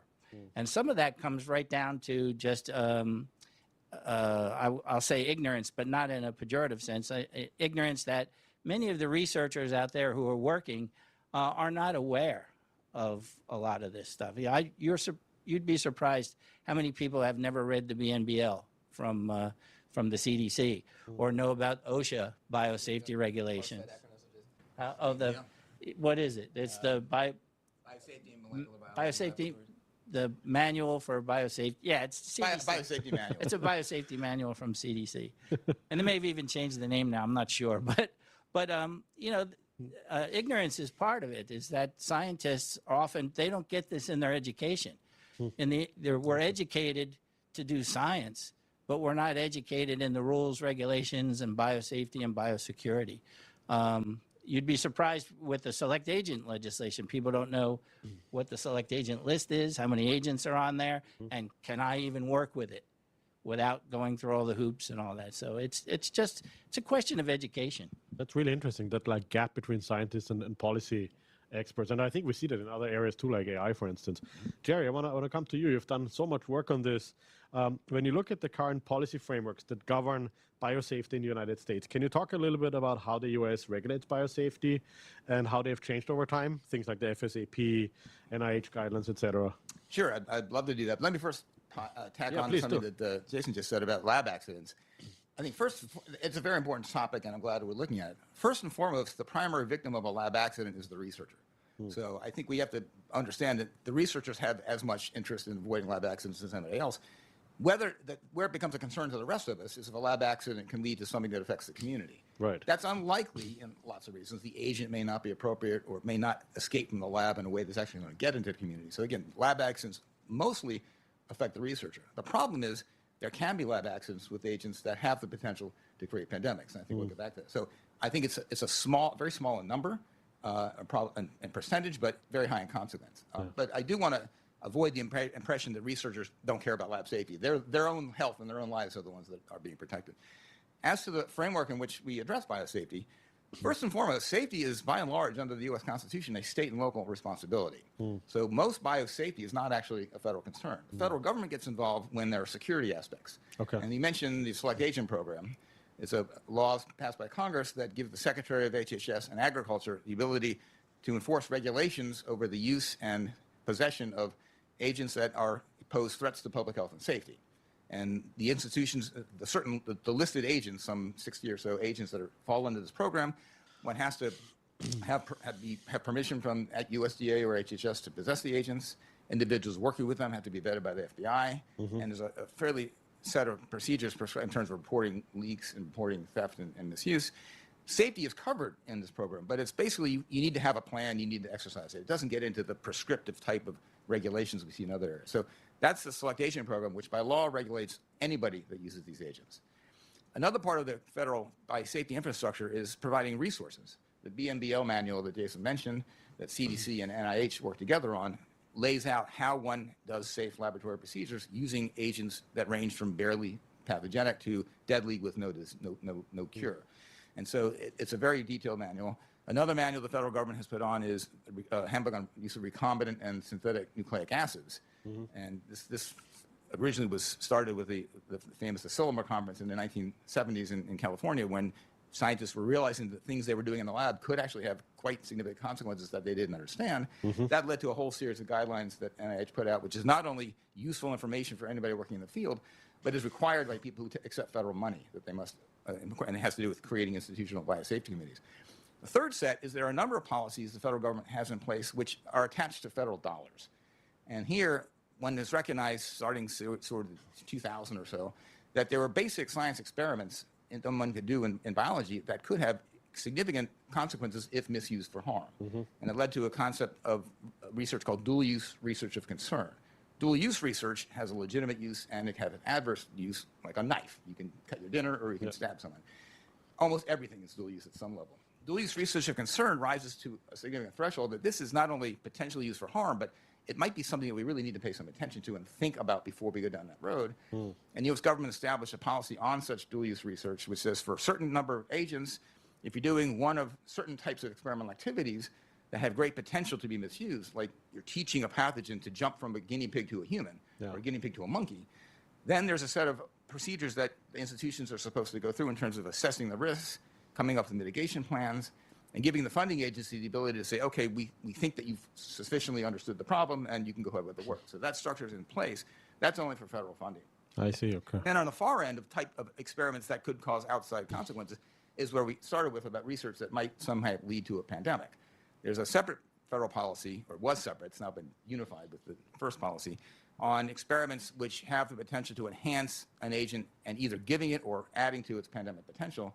This has the same sort of requirements in terms of understanding the possible risks, understanding mitigation plans, but it has an additional set of requirements in that there are principles listed in a policy that these experiments must satisfy. It's not just just look at the analysis and make a decision. They must satisfy this. And they also have to undergo review within the federal funding department by an agency or entity independent of the one sponsoring the research. So if NIH is proposing work, it has to be reviewed by an office at the secretary level. This is called, the policy now is called a policy on pathogens with enhanced pandemic potential, and that covers that high-end risk. Significantly, again, it only covers research that is federally funded. So not privately funded. Privately funded research would not be affected at all. Wow, One might say there isn't a lot of privately funded research underway. I'm not sure about that. That might be right. But my interest in having this regulation extended to everybody else is if there is that type of research in the private sector, and maybe it's not at a pharmaceutical firm, maybe it's in somebody's garage. Right. I want them to go through the same kind of review. And if they don't go through the same kind of review, I want that to be a crime. I agree. I mean, you can't start your own nuclear reactor in the basement, Exactly. right? Like, there's a reason for that. Having something on a regulation or a law like that not only allows it to be a crime and to lock people up that don't do it, but more importantly, with my FBI colleague here, the FBI cannot investigate things that are not crimes. Yeah. And if somebody's doing research with a pandemic pathogen as a hobby, and we have a legal structure in place where you need to get permission to do that, and they didn't get permission to do that, and I call the FBI and say, I think somebody's working on a pandemic. How do I know? I don't know. You told me over a beer. If that's not a crime, the FBI has to tell me, I'm sorry, sir, that's not a crime. We can't do anything about it. If it is a crime, they can investigate, and if they find out that it's a problem, then it goes through the law enforcement. So there's a lot of reasons why things need to be regulated, not only because you're actually concerned about the activity itself. There's a lot of things that flow from the fact that there is a regulation or a law in place that are also important in biosecurity. Great. Let me turn to you, Jesse. Like the senator mentioned it already, the term gain of function research that is often colloquially being used. Why is that risky? And especially when we talk about viruses that could cause a pandemic, can you talk a little bit about what it is and what's the benefit risk calculus of even doing this kind of research? When I hear stories about like a Nipah virus and other things that are being manipulated in the lab, I always get quite queasy when I think about the potential for something going wrong.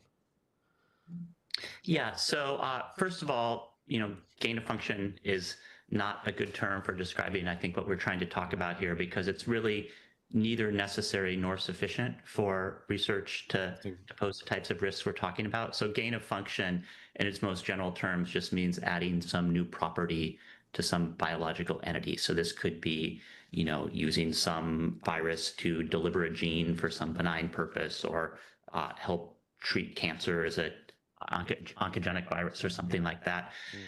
So much of what could be called gain of function, I think, is not actually particularly risky. And then furthermore, work with potential pandemic viruses does not have to involve gain of function to be risky. So for instance, obviously the origins of the COVID pandemic are still debated, but the one pandemic that we know had a non-natural cause, which was the 1977 H1N1 influenza pandemic, was caused by reintroduction, possibly via a vaccine trial, of an old strain of H1N1 influenza. And there's no indication that that strain had been modified by anything we would call gain of function research. But the fact of the matter is it was an old human pathogen, and there wasn't sufficient immunity, so it caused a pandemic once it got going in the human population. And some of the most alarming types of accidents I could imagine, for instance, if someone were to be experimenting on smallpox, which fortunately there's very rigorous regulation of, and were to have an accident, that would be devastating at a global level given the transmissibility and virulence of smallpox,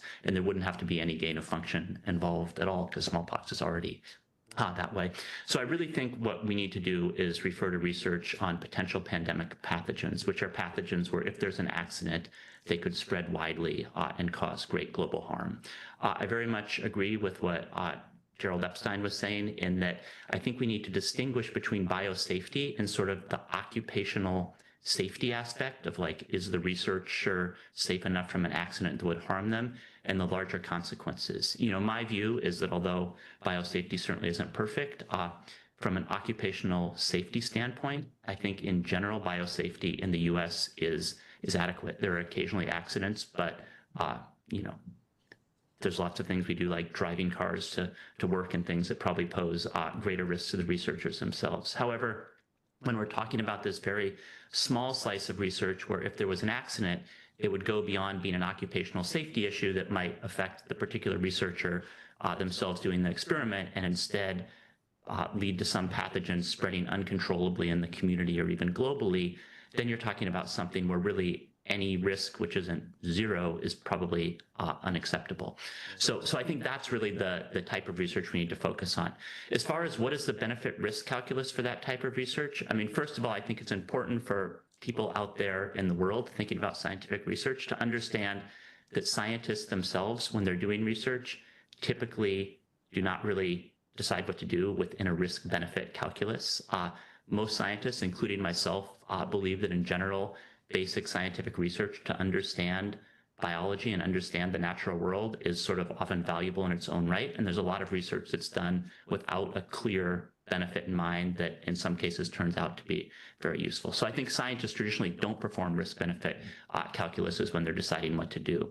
However, as scientists, we've become aware that there are certain cases where research can have larger ethical implications, where society as a whole may ask for there to be risk-benefit analyses. So for instance, if you look at the history of the influenza virus field, much of what we know about human immunity, or some of what we know about human immunity to influenza, was by studies that well-known virologists like Couch or Castle or Robert Chanik were doing in the 60s or 70s, where they were infecting prisoners with influenza viruses to see what happened. And, that was a very effective way to generate scientific information, but eventually sort of larger society came to the viewpoint, in my view, correctly, that there were ethical implications about that research because, humans outside of the researcher themselves could be potentially adversely impacted. And now when you do specific kinds of research involving human subjects, there do have to be, things that would sort of mirror risk-benefit calculus that is done.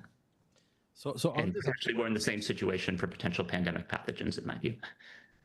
that's really interesting, actually. And I didn't know that about the prison experiments. So when you follow the debate, especially as someone that is not a scientist and is an economist, you oftentimes have like these two camps pitting against each other, and people that do that kind of work saying, oh, it's very critical for like preventing pandemics, dealing with them, vaccine development, antiviral development. What role do these kinds of risks, if we really look at that slice that you mentioned, play in like helping us prevent a pandemic? Are they really critical for developing like vaccines, antivirals? Are they just being done for science sake? I'm really curious. Well, so, obviously, as I was discussing at the outset, preventing pandemics is a very difficult thing to do.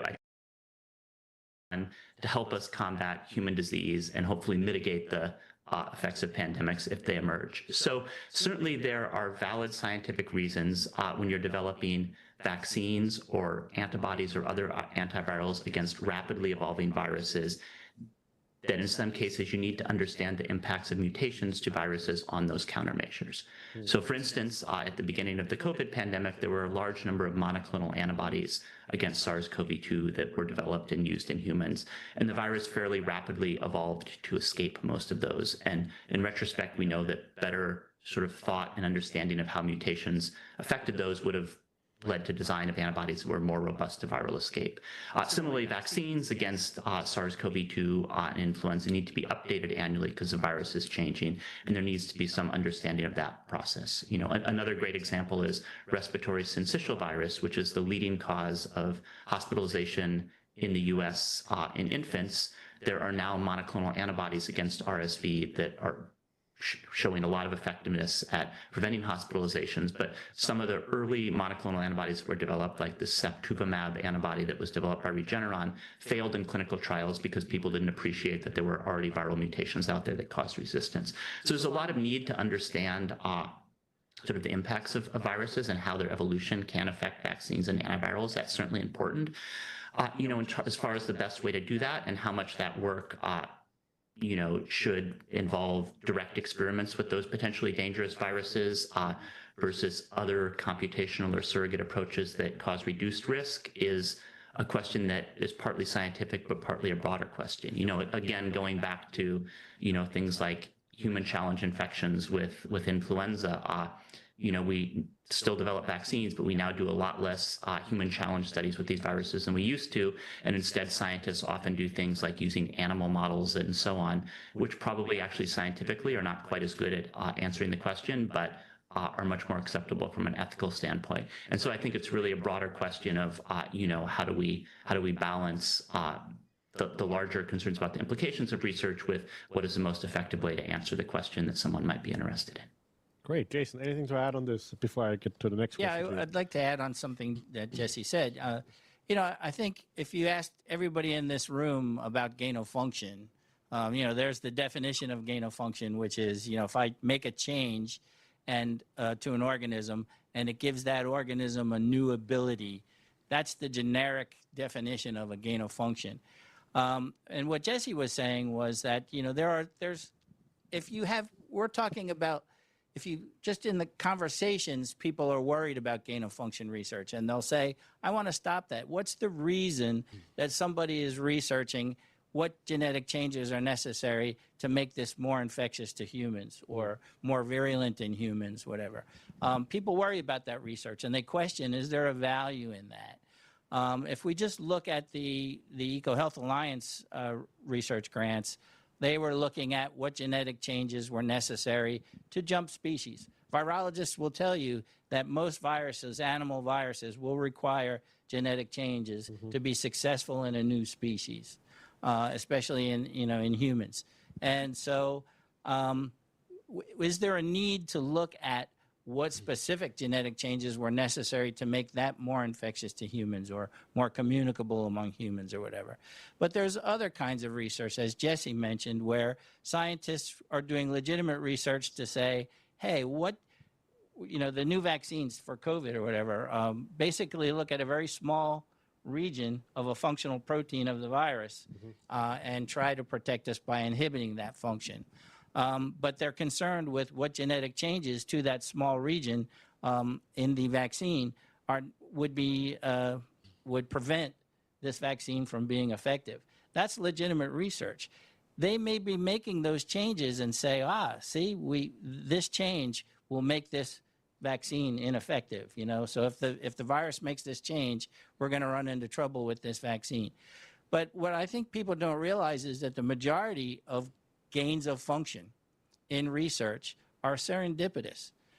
Researchers are not usually planning to do gain of function to make something that's more infectious to humans.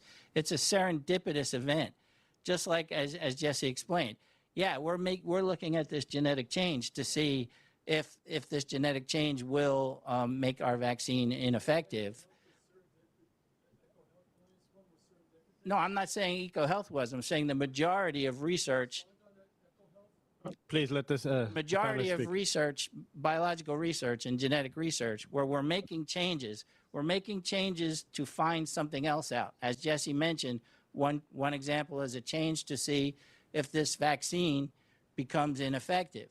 But that change could also, there could be serendipitous consequences to that. That change could also make it more communicable between humans, or some other change in function.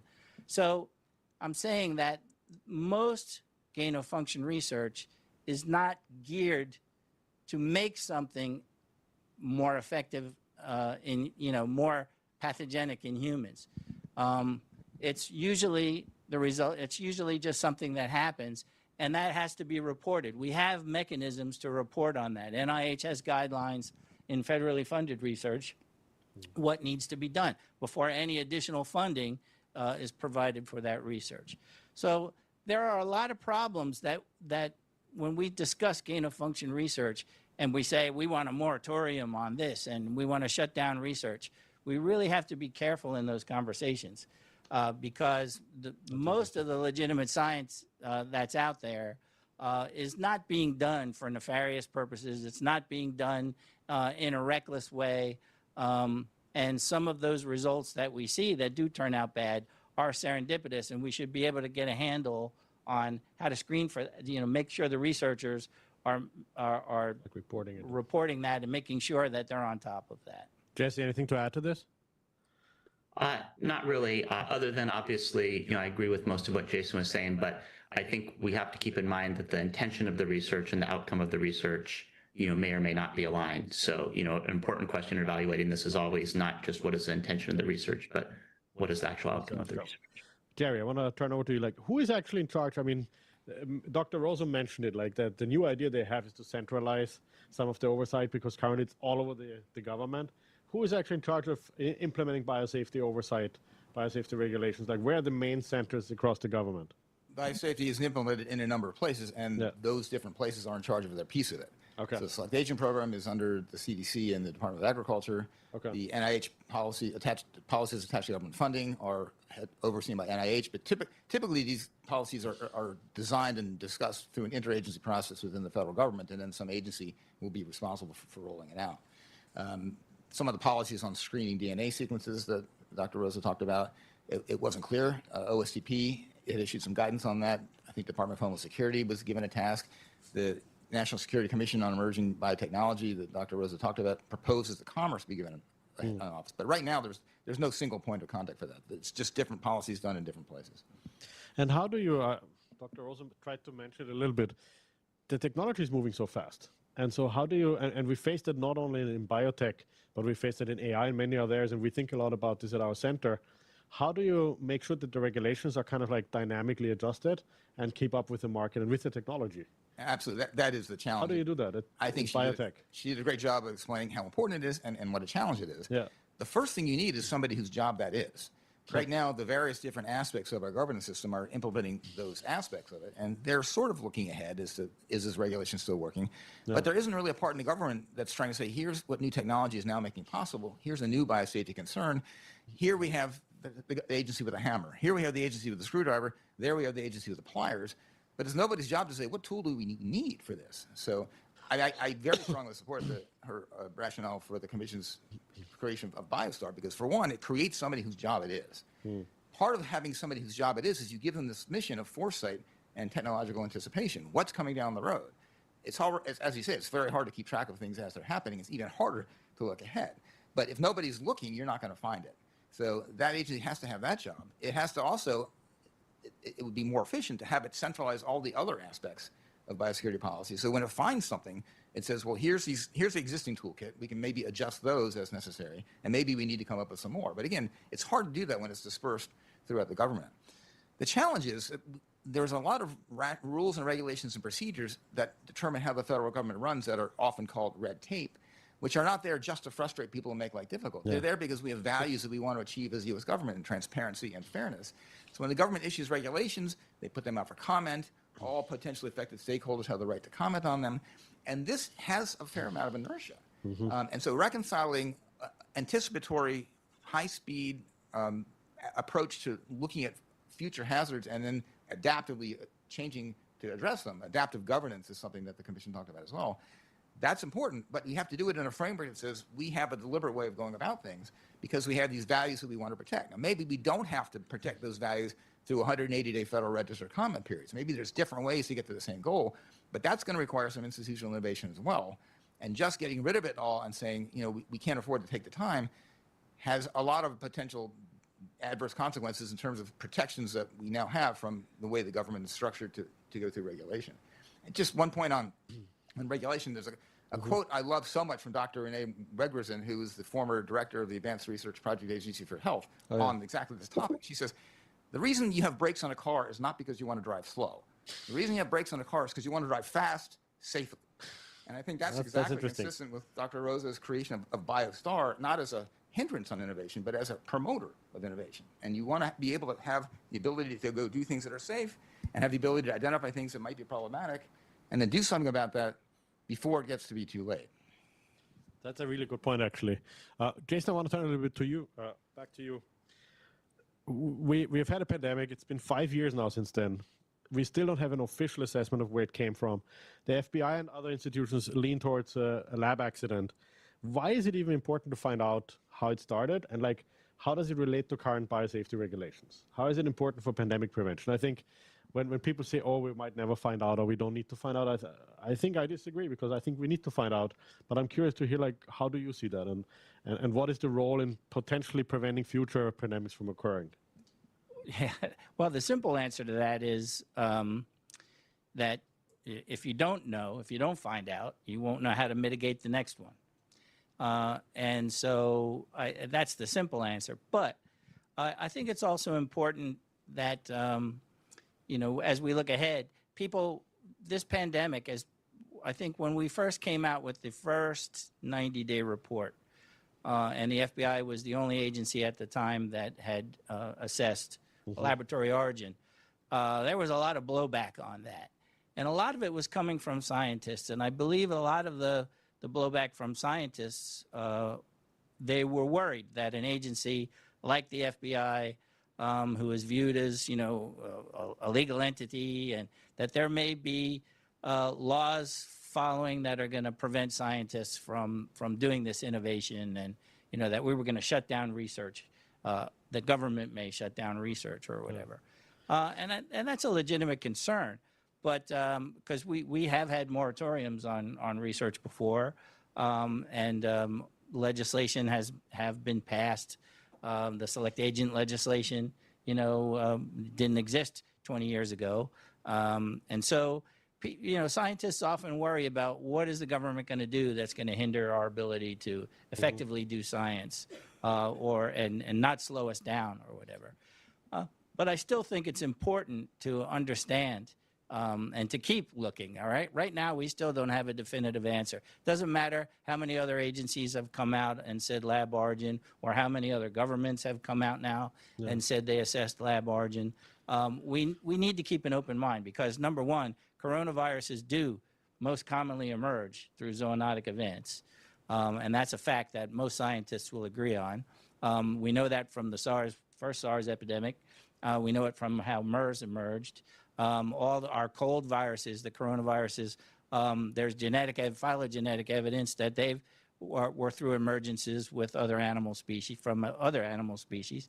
So I don't think anybody's going to argue that we still shouldn't keep an open mind to zoonotic emergence. But 5 years later, we still don't have any evidence. No, there's no epidemiological evidence for a zoonotic emergence, and there is a lot more evidence, circumstantial, but a lot of this circumstantial evidence is telling us that this really looks like, why Wuhan, this could have been, and it's an assessment.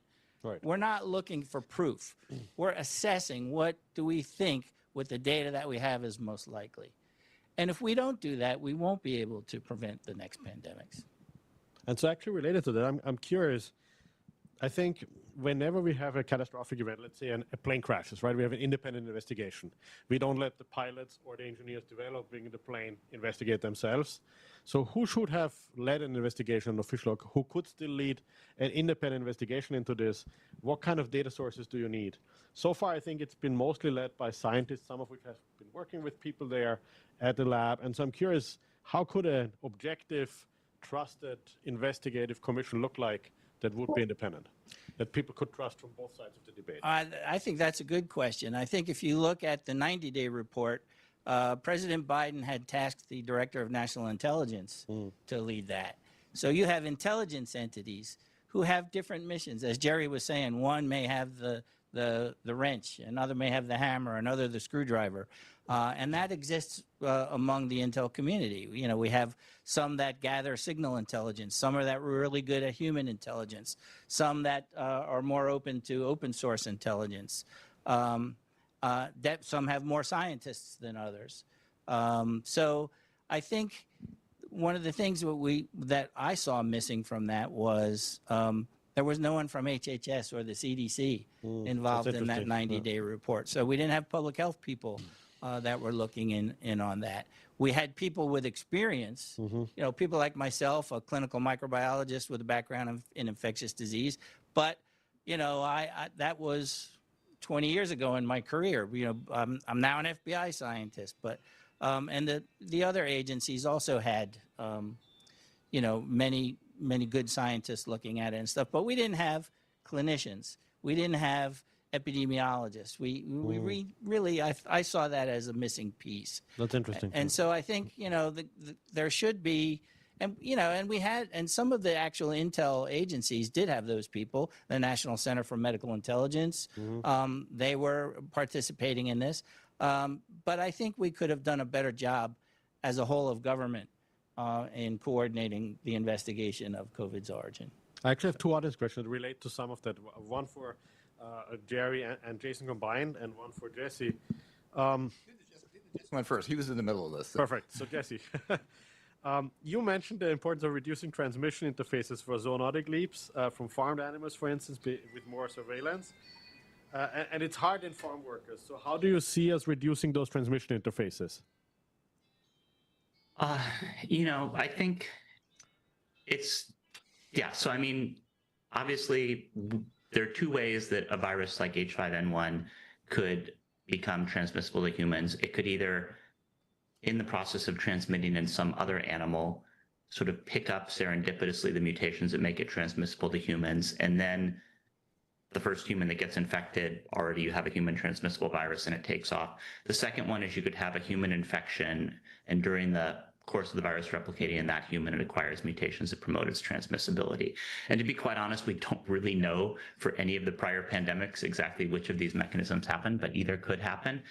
I think overall, what you want to do as much as possible is simply reduce the interface between, viruses that could potentially cause a pandemic in humans and humans.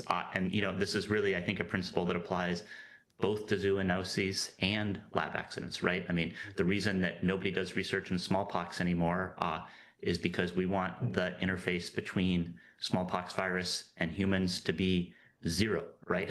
And we decided that was important enough that just smallpox research is largely not allowed. I mean, there's at least very stringent international regulation on smallpox research. For H5N1, there's a large interface at this point between H5N1 and people working on farms with dairy cattle, also people who are coming in contact with birds in various ways. And, I think the more we can limit the transmission of the virus in those animals and the more we can provide, protection to the people who are interacting with the animals, the better. But I admit that's an extremely challenging problem. Like once a virus is widespread in an animal species, it's extremely difficult to eliminate it or stop that interface without taking really draconian actions. And so I think that goes to the second point, that anytime that there's a virus that we think poses a plausible risk here, we also need to be taking the actions in terms of developing candidate vaccines, being prepared to ramp up those vaccines,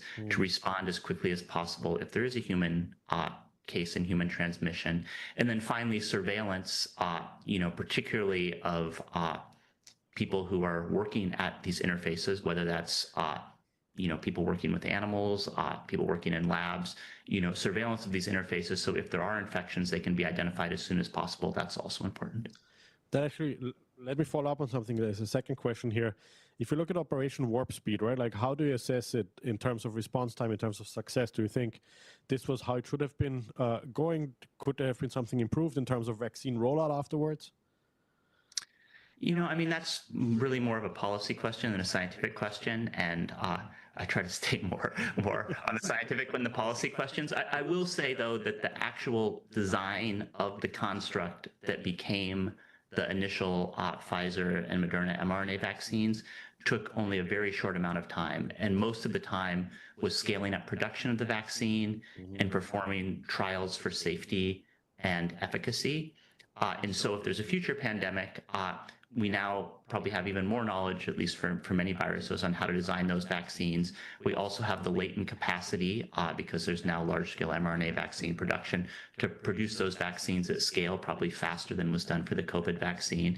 And so in that case, probably the real bottleneck with the speed of, let's say, the rollout of a H5N1 mRNA vaccine, if H5N1 should start to transmit from human to human, may really be at the regulatory steps of safety and efficacy testing. And so I think that probably needs to be a real focus. Jerry, anything to add to this? Yeah, you brought up Operation Warp Speed. Yeah. I'm really intrigued by something I've seen General Paul Fredericks, who is the White House head of the Office of Pandemic Preparedness, has said on a number of occasions, and that one of the dangers is drawing the wrong lesson from something like Operation Warp Speed. It was a terrific program in showing that we could solve the logistical and manufacturing hurdles and get vaccines within a year when previously they'd taken 5 years or 10 years. That has given people, he said, I think he's attributed to conversations he's had with Hill staff and with members, that's contributed to a feeling that, well, all we need to do next pandemic is put $10 billion in the vaccine machine, and out pops a new vaccine because we pulled it off in Operation Warp Speed. And what he always emphasizes is the reason that was possible. I think Dr. Liu mentioned that we actually had the sequence of the mRNA. I believe it was within 8 days of getting, it was very soon after getting the actual It was sequence. fast. And as Jesse had just said, it was the testing and the clinical trials and the manufacturing that took so long. That was because we had done decades of research on mRNA vaccines or on coronaviruses. You cannot have a vending machine that gives you 30 years of research on the spur of the moment. And so even though that was a masterstroke in terms of actually applying what we knew to get that outcome, we can't assume we're going to be able to do that again if we don't have the research base that lets us spring with the short-term discovery of the actual sequence and then getting towards the trials. That's not going to happen unless you have the research base that lets you build on that. That's a great point. And let me stay on that. You brought up a really interesting point earlier, and we have an audience question on this, which is the lack of a legal framework, right? Like that you say, like the FBI can only investigate if there's a crime. And so do you think the lack of a legal framework for a lab accident or for kind of like a bio event led to like a hindrance in like investigating COVID origins? And the question's for both of you. I think that's an important point. I don't think that there are certainly, if one had done, well, I'm sputtering here. There are lots of ways one can break the law with biology. So the fact that one didn't have a legal framework in the case of pandemic pathogen research doesn't mean that anything you want, you're scot-free. So there probably are grounds, particularly after an event that has that kind of consequence.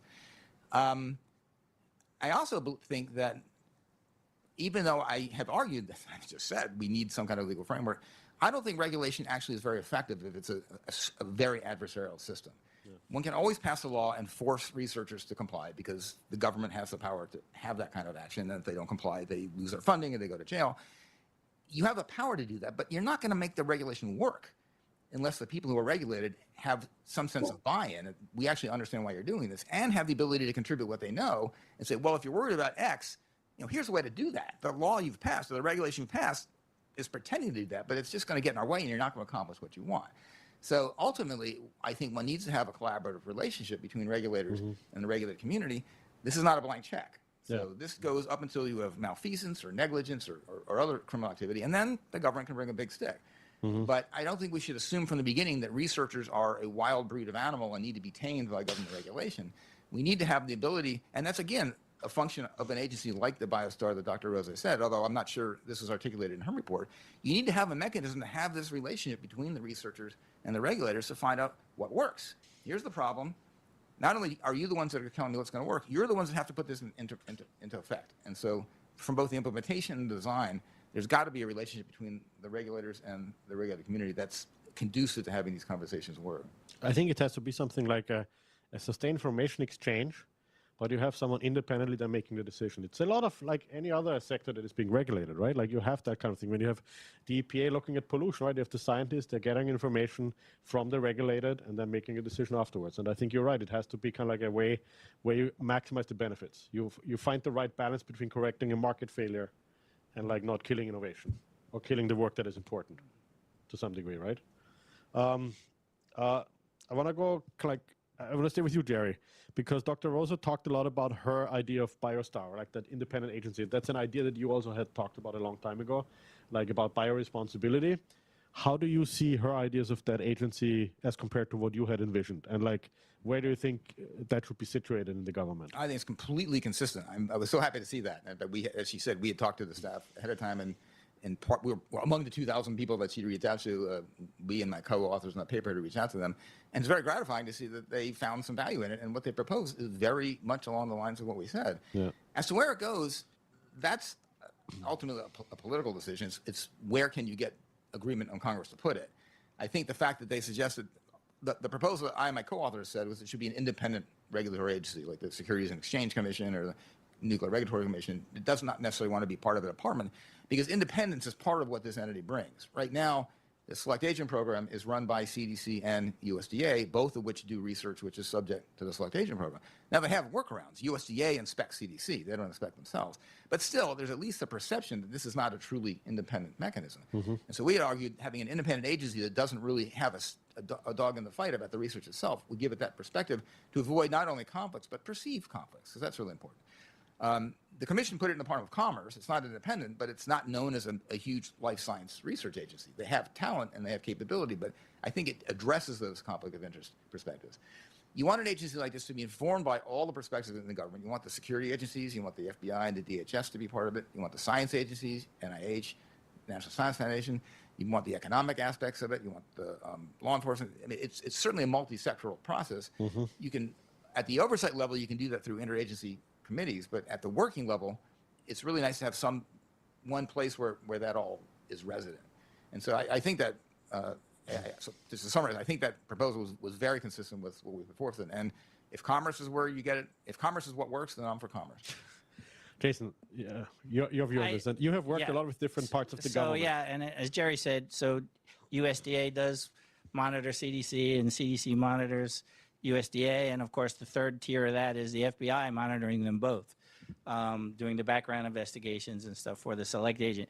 I think BioStar it may be a good idea. It looks good on paper. I've read it and everything, but remember after 9/11, we decided to create another entity. We created DHS. We created the Director of National Intelligence Office, which was new. So one of the things the government likes to do is in response to a crisis or something that we see as a problem and we need to fix is let's create a new entity for it and all that. And that may be great. And BioStar, there's a lot in there that I will say looks very good. But we shouldn't also forget what do we currently have now in our infrastructure that we should be leveraging more heavily while we're looking at creating BioStar or whatever. So for instance, the U.S. government spent about $885 billion in research in 2024, last year. And about 10% of that was life science research. And that's across many government departments and agencies that have a warrant to disperse grant money and contract money for research. So what are those agencies currently doing within their agency? as they're dispersing this research money, what are they doing in order to make sure that research is being done responsibly? That's a question that I have, and I think BioStar will be trying to get a handle on that. But if you said, if I took a draconian measure and told every one of those granting agencies, you will lose your warrant if something happens that you let slip through the cracks. And I'll give an example. We'll use the pandemic as an example. Let's just say, you know, that the COVID was the result of laboratory research, and NIH or some other entity funded that research. And there were reports that there were risky research being done at substandard biosafety levels, and that wasn't caught by the grant committee. Remember, most grant review committees, study sections, are looking at, does the researcher who made this proposal have the bona fides to do the research? Do they have the institutional support, the laboratory space, all the equipment and whatever? Do they have a collaborator network, domestically or internationally, that can lead to the success of this project or whatever? So it's different factors. And different factors. There are many different factors. But one of the things that lacks is the oversight on these. For instance, if during the course of the grant research, a progress report is sent in and there's gain of function, an alarming gain of function noted in the results of the research, what's the onus on the granting agency to say, all right, before you continue with this research, let's review what you're doing and what's going on. Is this being done at the proper biosafety level? Where is it being done? Or is it here in the United States? Is it one of your international collaborators? We have guidelines within our granting agencies to do that. My question is, are they being enforced? Okay. And so we can create a new entity to do this, but why don't we just start right now with making sure that every agency that has a warrant to disperse research money in the form of grants or contracts, that they're doing a sufficient job to make sure that that research is being done responsibly? That's actually a really good point. We're almost at the end, so like two brief questions for Jesse and Jerry. Jesse, like related to this, how do you see the role of scientists and like culture and like transparency from biologists themselves? Do you think there should be more transparency about this kind of research, about if there is a lab accident that happens, it could impact a local population? How could that kind of like culture be fostered more strongly among the community? Yeah, I mean, I would say that although I appreciate all the talk about regulation, and I certainly think regulation in this area is important. First, just to point out, sort of the obvious with the retrospective discussion of COVID origins, which I agree is very important to continue to try to understand. But I mean, in the end, the COVID pandemic originated in China, and even though it's to some degree become a U.S. kind of political issue in many people's minds, the real reasons that we don't understand better what happened there have to do with the fact that the pandemic originated in China, and there's a lot of reasons to think that the Chinese government has not been fully transparent about everything they know. So I think that that's important to keep in mind. And no U.S. regulation is going to change that fact. Very fair point. And more generally, I certainly think regulation and thinking about regulations in these areas are important. But I also think these sorts of biotechnologies are very rapidly moving. Often the line between when exactly some research crosses from not really posing a risk to posing a risk can be subtle. And, the more that there are very broad regulations, the more that they can sometimes just kind of become ineffectively applied to a lot of things. So I certainly think, I'm not disputing the need to think about regulation, but to go to your point, I really think that having more discussion and dialogue about these issues is important. And I think it's very unfortunate how some of these topics have become very sort of polarized in the discussion, and often have even taken on this political element, which,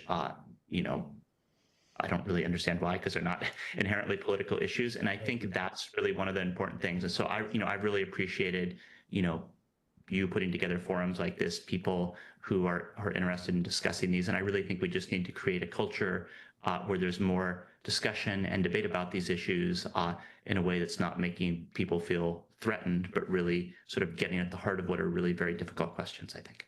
Thank you. I agree. And that was one of the intentions behind this, to have like a productive discussion. Jerry, very quick lightning round. If you could recommend like one policy recommendation that would really change and improve biosafety and biosecurity over the next 3 years, what do you think it would be? I'll just say the one we said several times, creating this independent or commerce entity that has this as its job. And did you want to do a follow-up on Jesse? I saw you wanted to say I something. totally agree with everything you said. Transparency is necessary between researchers and regulators. It's necessary between researchers and the community. The one big question, which I will explore in the next panel, so this is a teaser for stick around, is we now have a security element. Yeah. People who are out there, the ones who are maybe the ones that are misusing this information, can read what we say and can use our analysis. And if we say this is a very dangerous process, they can use that. So there's a little asterisk on transparency that I'm going to explore with panelists. You now have warning. I'm going to explore with the folks in my panel, because I think it is a factor that changes the transparency question. And even though it's very important, there's a but. That's a very good point. All right. Thank you so much to all three of you. It's wonderful to hear your expertise. Big round of applause, please. And I'll invite our next panelist. We have Haley Severance from NTI. Jerry's going to stay on as moderator, and we have two online panelists coming in. You can.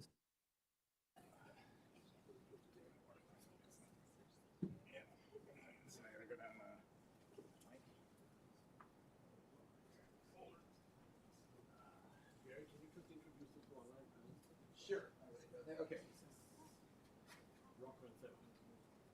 So now that I'm in a new seat and a new role, we're segueing into our second panel on biosafety policy and future pandemic prevention. The panels here are Haley Severance.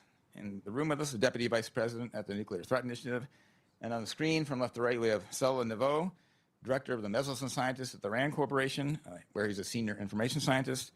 And on the right, Rocco Casagrande, a Managing Director at Deloitte Consulting, and for over 20 years had founded and run the firm Griffin Scientific, which has done a lot of path-breaking work in this area. So I guess we'll just launch off. Let me start going on into pandemic prevention, which is clearly the theme of the meeting, and also we've covered it with both the introductory speakers and the first panel, but I think there's possibly more to say. One feature of the 2018 National Biodefense Strategy was that it was the first U.S. strategy to address biological incidents of all causes, whether due to natural outbreaks, laboratory accidents, or deliberate misuse. Some, however, have found this combination to be a forced arrangement with different mechanisms deserving different treatment. Now, given that each of these mechanisms can create a pandemic, how should policymakers approach preparedness and prevention across these diverse threat types? Are there strategies or systems that can address multiple risks at once, or that can attain synergies? Or on the other hand, are we at risk of confusing things by inappropriately combining things that shouldn't be combined? Let me start with Haley, and then we'll just continue to Sela and Rocco. So first, thanks so much. Am I on? Can you hear me? So first, thanks so much to Brookings for inviting me to join this panel. Really have appreciated and benefited from the discussions thus far, and I hope we can find more to add to the conversation because it's been great so far. So for those unfamiliar, NTI is a global security organization that focuses on reducing nuclear, biological, and emerging tech risks imperiling humanity. And as Jerry mentioned, I'm speaking today as the Deputy Vice President of the Bio program from the Nuclear Threat Initiative. So you asked, Jerry, about pandemic preparedness systems. I believe that preventing biological catastrophe really necessitates addressing risk across the spectrum, whether they evolve from a naturally, a natural crossover, for example, from animals to humans, or are the result of an accidental or deliberate act. Pandemic preparedness systems need to be addressing all of these threats. And while there may be certain capabilities, for example, the ability to collect intelligence and attribute sources to an accidental or deliberate attack, those are certain capabilities that are specific to a threat. Pandemic systems, for the large part, are inextricably linked to the various threat spectrums and need to grow and evolve together. So I'll give you a couple of examples. Surveillance systems need to be capable of rapidly detecting emerging zoonotic infections, but they also need to be similarly capable of detecting anomalous events that may be due to an accident or deliberate event. Investments in dual-use research, like what you talked about on the last panel, need to grow as your R&D capacity grows.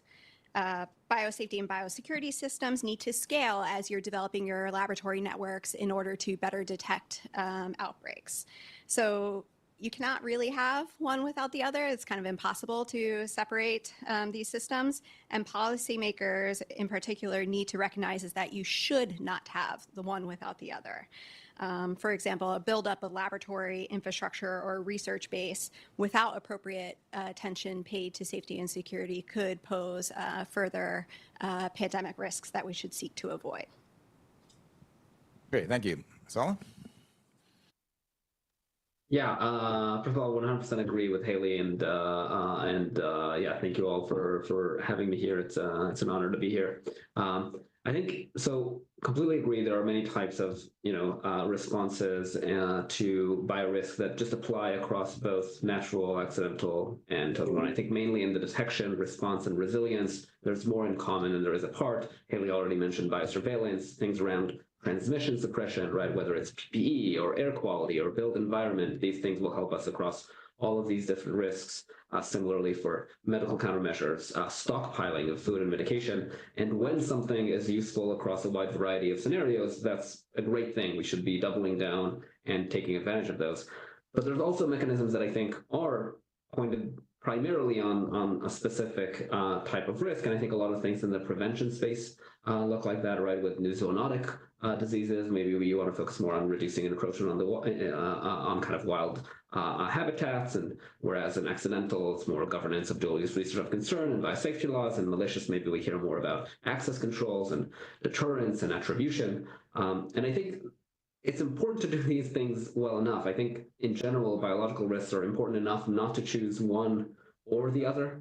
It's been only 5 years since a pandemic killed about 20 million people. I hope that our collective attention span is long enough for us to still recognize that it's worth both a significant and diverse investment in different causes of biological risk. Thank you. Rocco? Yeah, I mean, I just agree with the other two speakers. And yes, thanks for inviting me. I wish I could have been there in person today. Yeah, just to emphasize what Sala was just talking about, the mechanisms for response and preparedness and to mitigate pandemics are similar across all of them, yet the very specific mechanisms to prevent the various causes of an outbreak are worthy of investment individually because prevention is so much more cost effective than response or mitigation. And so, while the, right of boom, once the event has happened, early detection, medical response, public health response, resilience mechanisms all look similar and can address the whole variety of pandemics that could be caused by the 3 different causes that were listed.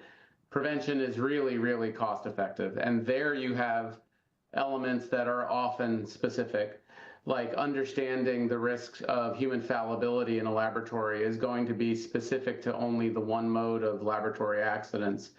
Whereas understanding how a untrained scientist could manipulate the tools of biology to intentionally cause harm, that's also going to be specific to just one mode, the intentional threats, the biosecurity space.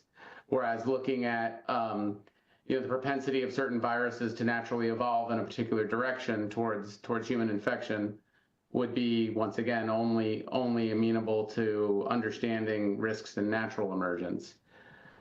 But even with that said, there are some elements that are cross-pollinating, let's say, when it comes to prevention. So for instance, personnel reliability. in a laboratory can let you understand information about competence to adhere to normal safety measures, but also to see if they would adhere to normal security measures that could prevent outside access, or indeed help you understand a little bit more about insider threat in a laboratory. Could someone that you've hired, unbeknownst to you, be a malicious actor that wishes to cause harm or exfiltrate dangerous equipment or materials? Those types of investments in prevention can overlap. So I think you can get a little bit of a twofer there. Great, thank you. I'm going to stay on the prevention point a bit. The title of this panel, as I said at the outset, is Biosafety Policy, and I'll generalize that to biosafety and biosecurity, because we're certainly going to talk about both, and future pandemic prevention. We've just run a worldwide experiment on how to not prevent a pandemic. We had one. And presumably there are lessons in what the country or the world got wrong last time that might help us prevent a repeat. At the same time, I'm very cognizant of this eternal warning about don't prepare to fight the last war, since the next one might be different. So given that, I would like all of my panels to pick either, or both if you like. I'd like to either identify an important lesson observed from COVID-19 that we should turn into a lesson learned, or identify a lesson that wasn't necessarily taught by COVID-19, but might be critical to preventing the next pandemic, whether it be natural, accidental, or deliberate. Let me just throw it at the panel, and let's start reverse order. Rocco, why don't I start with you? Sure. I think saying what went wrong on prevention is a little bit difficult because, as was mentioned, the origins of the pandemic are still murky and certainly controversial. But I think one thing that we can learn is, given I think that everyone agrees it is feasible that a laboratory accident that involves highly transmissible and novel pathogens could lead to a pandemic, not that it did, but that it could be. I think the biggest lesson learned is that we're drastically under-investing in biosafety. Specifically, that we don't really invest in biosafety as a science, meaning that we're not really spending even 1% of the total treasure that we're investing in researching pathogens on understanding, doing experiments to determine how to do that work more safely. So every other high industry that has some risk associated with it, whether it be nuclear power or chemical manufacturing or transportation, invests significantly in research into the causes of accidents and to ways that mitigate them. That investment has been direly absent in biosafety since basically the 1980s. The amount of resources that the US spends on empirical biosafety research over the last 20 years is much less than $1 million. And so, yeah, I think that is perhaps the biggest lessons learned is obviously there's a positive return on investment in understanding how accidents happen and what mechanisms can best prevent those accidents. Thank you. Sela, before I turn to you, I did want to jump in and say I did not mean to be prejudging and saying we failed to prevent it, that it was a lab origin. If it was a spillover, we did not prevent it by permitting wet markets or whatever the route was. So it wasn't meant to bias the question. Sela? Yeah, Rocco hit on the first thing that came to mind as well on this question, which is just, it's just so evidently clear, whatever people think about the evidence on what happened in this scenario, it is so evidently clear that both a zoonotic spillover through a market and a lab leak is very plausible. No one says a priori it could not have happened, right? There are many arguments on the evidence, the epidemiological evidence and the genetic evidence and so on, but it's just very clear that it could have happened.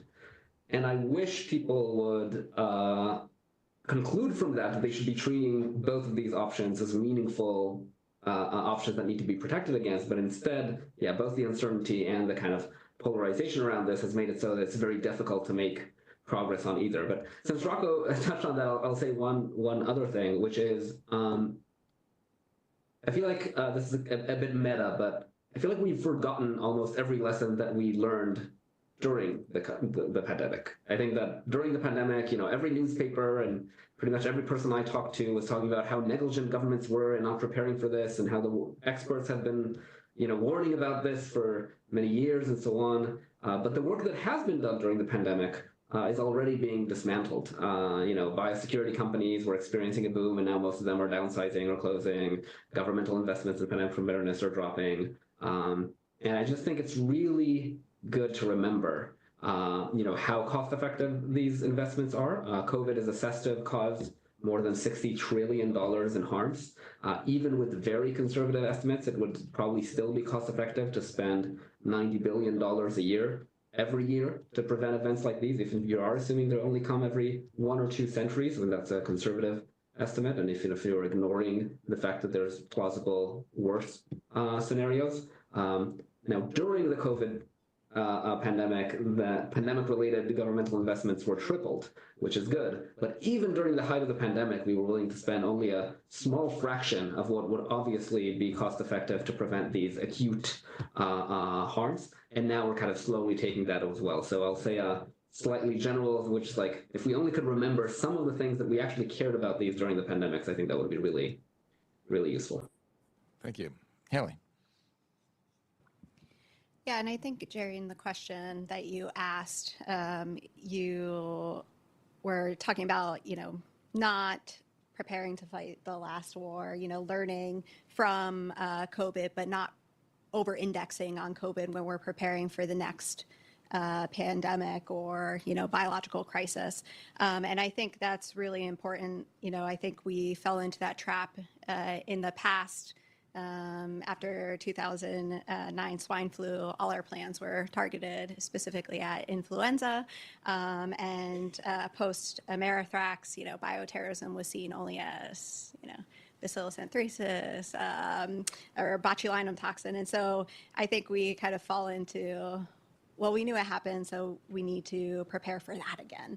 And I think it's important to understand that it happened, it can happen again. Let's not constrain ourselves and our imagination and not, again, prepare to fight the war we already fought. So, and I think that comports with what Sela and Rocco said, and I totally agree with Rocco's point about the under investment in biosafety compared to the increasing investments we're making, which have now been, probably disrupted to a certain point in R&D infrastructure to, in an effort to be better prepared next time. So just to preface that, I think in addition to those areas already mentioned by my fellow panelists, I think one of the biggest areas for improvement post-COVID is, and this is again agnostic to the next threat, is preparing to empower more localized responses. I think one of the ways that we lost trust from the public is that some of the non-pharmaceutical interventions lasted too long. The school shutdowns lasted too long and weren't necessarily based on the actual risk posed to that community. And so if we can figure out a better way to empower local leaders to make better decisions, be more confident in, for example, reopening schools and have the data and kind of the trigger points at which, okay, we can safely reopen, with maybe these modifications. I think that would have been really helpful in gaining trust in the public. And this, my second point goes to Sela's, we need to increase, not cut, our domestic and global investments in pandemic preparedness. The world remains dangerously unprepared. We have the Global Health Security Index, which looks at 195 countries' health security capacities at NTI. And it showed, for example, in 2021, that 155 out of 195 countries have not allocated national funds within the last 3 years to improve capacity, health security capacity outside of emergencies. So this is not like a problem of only a couple countries not doing this. This is a global issue. And so what do? I think domestic leaders should prioritize filling gaps in the US, but also look for opportunities to catalyze global investments, the investments we make globally in shoring up pandemic preparedness capacity. One good example is by contributing to the Pandemic Fund. In its first 2 funding rounds, the Pandemic Fund, which is aimed at providing investments in other countries to shore up their pandemic preparedness capacities, their first 2 grant rounds totaled $885 million to 75 countries, but they were able to mobilize an additional $6 billion So they invested $885 million, but were able to mobilize $6 billion in international co-financing and country co-investments. So it's really kind of stimulating and acting as a force multiplier for pandemic preparedness across the world. And then two final points. Decision makers need to be exposed with how to deal with emerging biological events, especially given incomplete information, so that they feel more confident in making decisions during a crisis. So I admire programs that are kind of preparing future leaders for this, like Brown University's Game Changers. And then finally, sustained investment in basic and applied research, we've heard it many times, is critical. Removing financial risk barriers and adapting regulatory processes are really necessary for us to enable the rapid development of medical countermeasures, which during COVID saved millions of lives.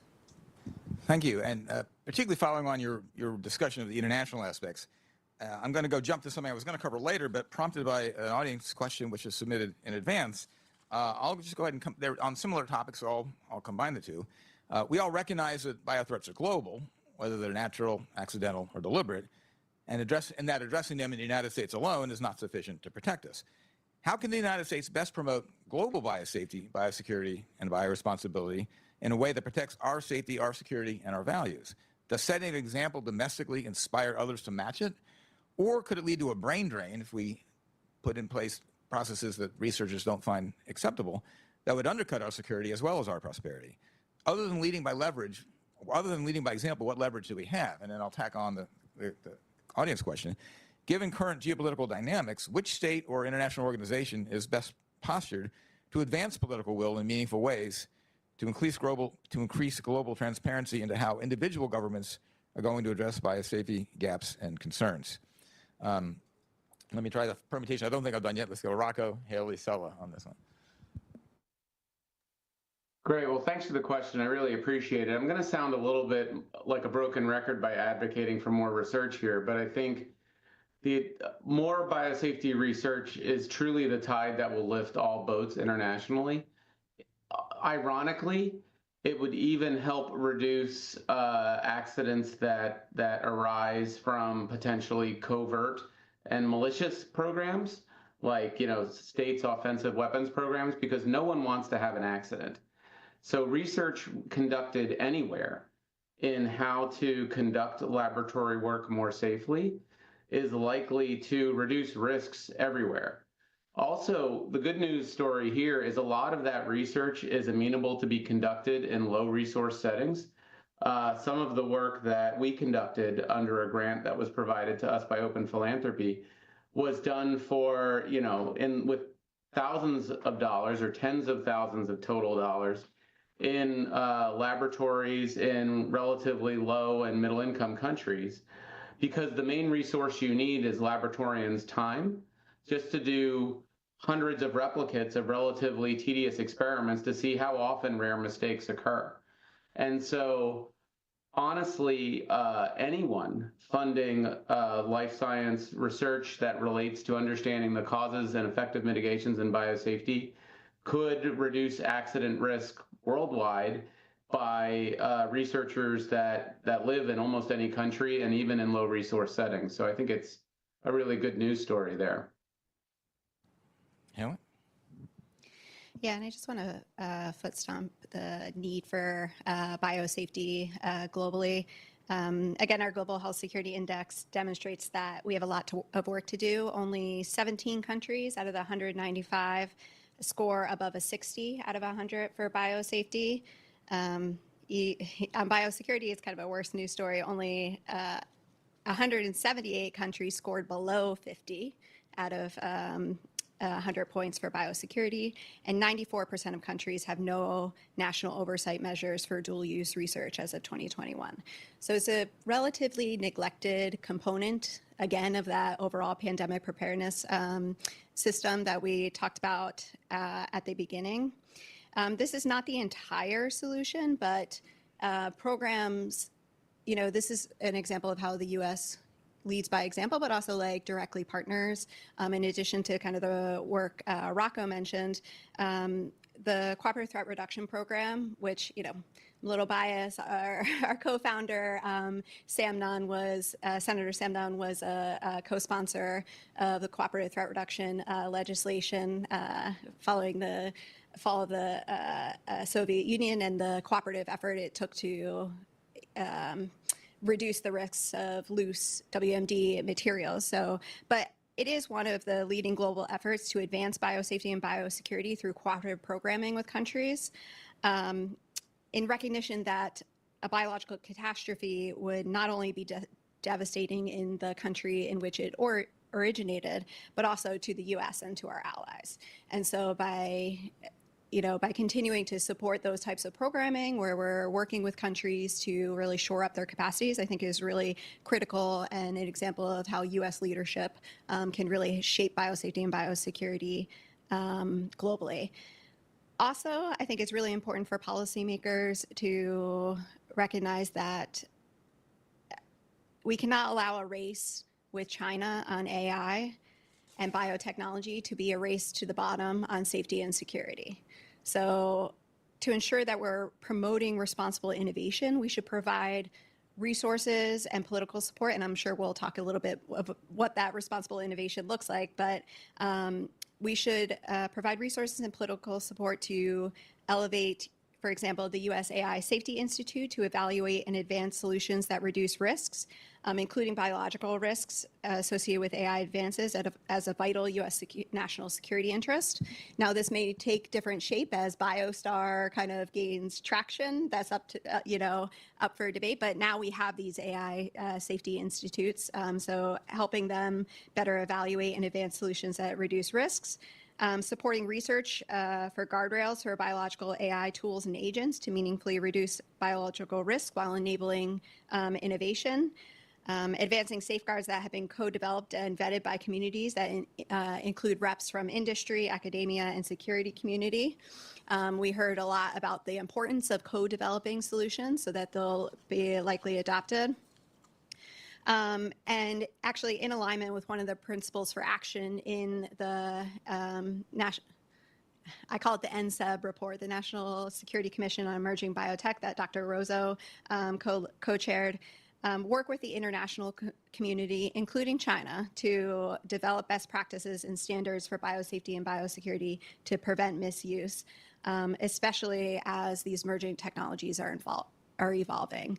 So I think it's really important that the US collaborate even with countries that may seem as, or that are definitely global competitors in this space.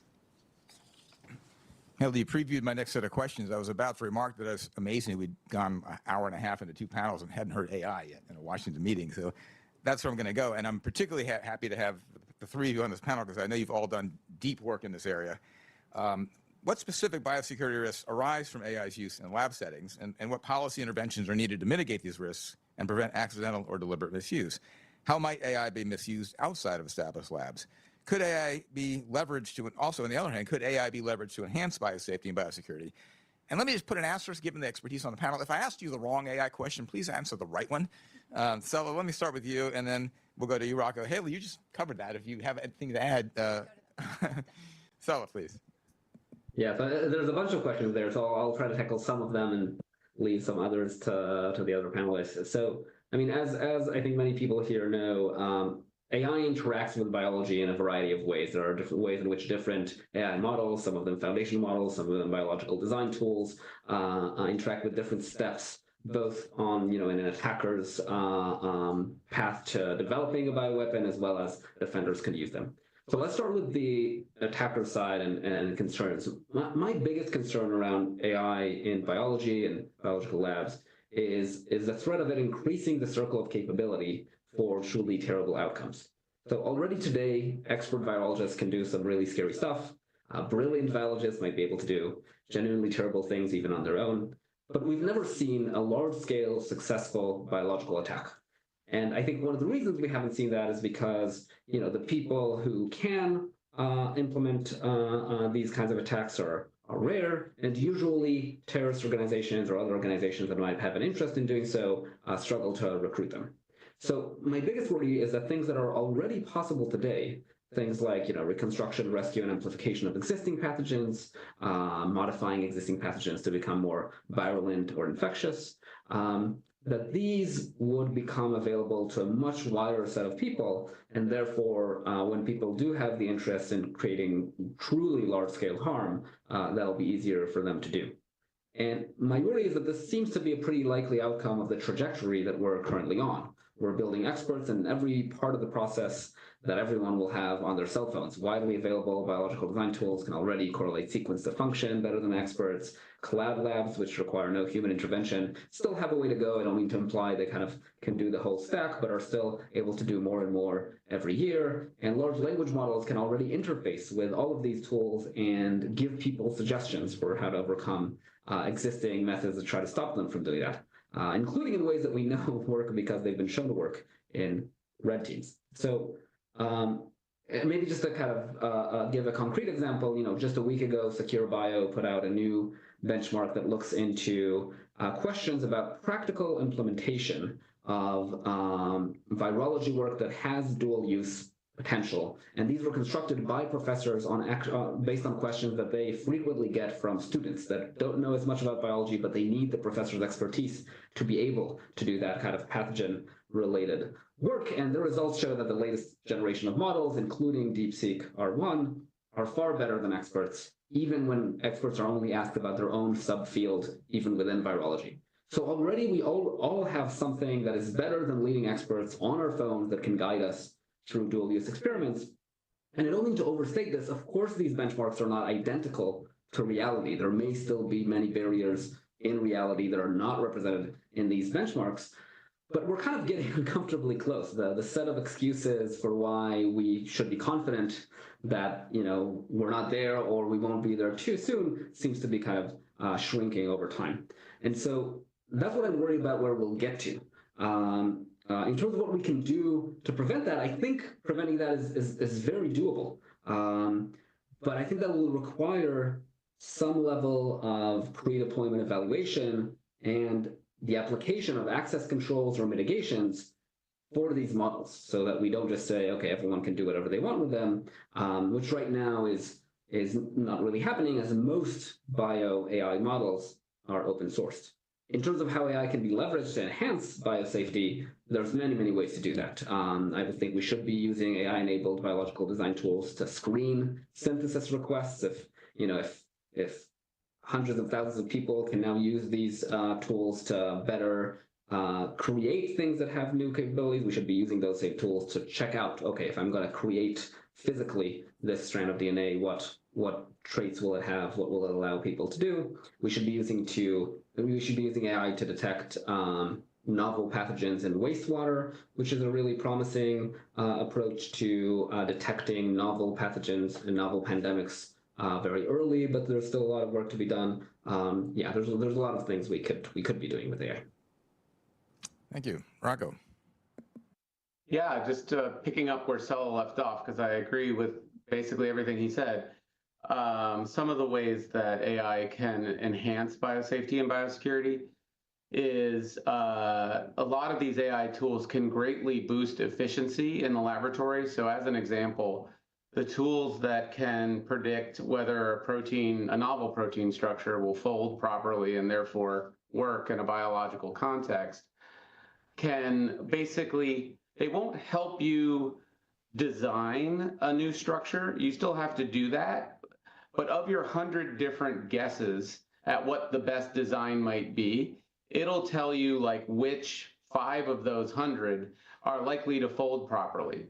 So back before these tools existed, you would have had to build and create all 100 of these, which means there are 100 times more lab hours where people are in the lab potentially making mistakes, and the costs associated with it would be much greater. Whereas these tools could narrow it down to like the 5 that might fold properly. So it basically saves you 20-fold opportunity for accidents and also costs. In a more like traditional biosecurity realm, prior to my work as a consultant, I worked in the UN as a weapons inspector in Iraq. I would have given my eye teeth for some of the tools that exist today related to overhead imagery. There's a company, planet.com, that has microsatellites that look over every stretch of landmass several times a day and have AI to analyze that all for you. So Iraq's the size of California. I would have given anything to know, where are they digging? Where are any new excavations in the last couple of weeks or months? Like, having that level of granularity and that level of scrutiny for the AI systems to look at the entire country with that much precision would have been incredibly beneficial. I mean, additionally, a lot of what we knew about Iraq's weapons program, some of it came from mismatches in import and export data and use data. Having AI systems that could comb through reams and reams of those data for a lot more facilities than we had it for would also be great to point humans at the right facilities to inspect. As far as like what to do about it, I think many of the main players in industry are already investing a ton in improving safety and reducing risk of misuse. I think they need to be encouraged to do that, and we need to develop standards that prevent a free rider problem. So right now, the industry leaders that are investing significantly have models that, you know, are less prone to abuse than others, but there's nothing preventing competitors coming in, not investing that money, and having unsafe models that are potentially close to as capable. And so if we can set standards for what responsible conduct looks like in this industry globally and also within this country, and also set a bar with which basically the US government will only do business with AI industries that prove that their models are relatively safe. I think that would prevent the free rider problem and also help the responsible companies, which largely happen to be based in the US. So it would help with a onshoring, offshoring, and competitiveness problem as well. Great, thank you. Haley, anything to add, or should we go ahead? No, I really think they covered the landscape on that. The only thing I'll add to Rocco's last point is about the importance of those, of kind of like globalizing the standards of norms and best practices, I think is both difficult but necessary. You know, we're trying to do a small part of it through our AI Bio Global Forum, but I think that will help ensure the continued competitiveness of U.S. products through a level playing field, but also just generally begin to shape the norms of what's ethical use, et cetera. So I think it'll have multiple benefits to begin having these conversations with global partners. Thank you. I realize I've just sabotaged my future career as a daytime talk show host because I can't get you guys to disagree with anything. We're going to turn to bioeconomy supply chains, where I'm afraid we'll have the same consequence. We've talked about it a bit, but I think we can drill down some more. Biosafety and biosecurity concerns have traditionally been focused on research laboratories, and in particular, academic ones. However, we're now in the midst of an expanding bioeconomy, as Dr. Roso's study made very clear, including bioindustrial manufacturing, in which the types, the locations, the purposes, and the intents of people working with biotechnology have vastly diversified. We're seeing the development of industrial ecosystems in which things that skilled researchers used to have to do themselves, with considerable time and effort invested, can now be purchased from specialized vendors. All of you have worked on the challenges that this expansion, specialization, and what I might call commodification of the biotech ecosystem has created. Can each of you talk about some of the new challenges that this economic and geographic expansion has brought about, and what new regulatory mechanisms are needed to deal with them? Again, I think we got into this some, but let's dive a little deeper. Let's try Haley, Stella, and then Rocco. Yeah, sure. And as I mentioned, I think we've all mentioned previously, our proposed approach to biotech governance, industry needs to be part of the solution set. Academia needs to be part of the solution set. Unlike previous technological disruptions of global security, we think about nuclear at the Nuclear Threat Initiative. which were mainly driven by governments.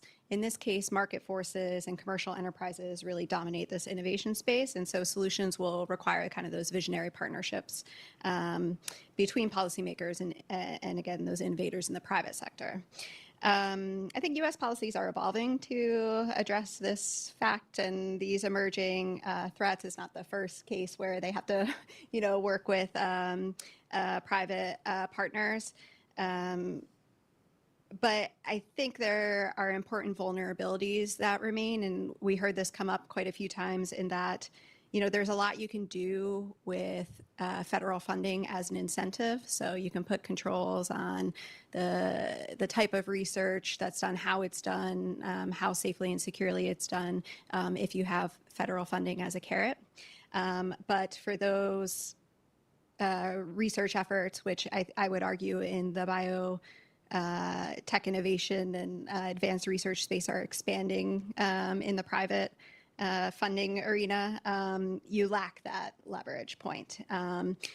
However, there still remains a leverage point in those private funders. And so that's something that we would really we're trying to address at NTI, is to address that gap of the how to incentivize safety and security through privately funding research.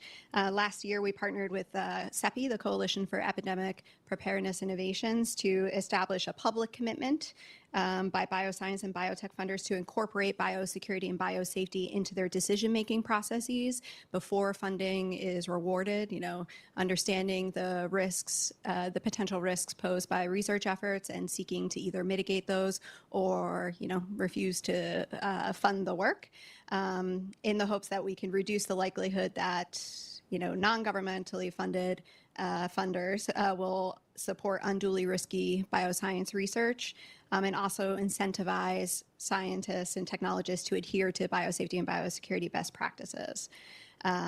We really need to kind of expand the community that's taking this area seriously. And we also provide a forum in which funders can come together to discuss some of the challenges and opportunities. I won't pretend this is the entire solution, but we're trying to be a part of the solution. So it's not a regulation step per se, but it's a way to address risks where, as we heard from the senator, regulation would be particularly difficult.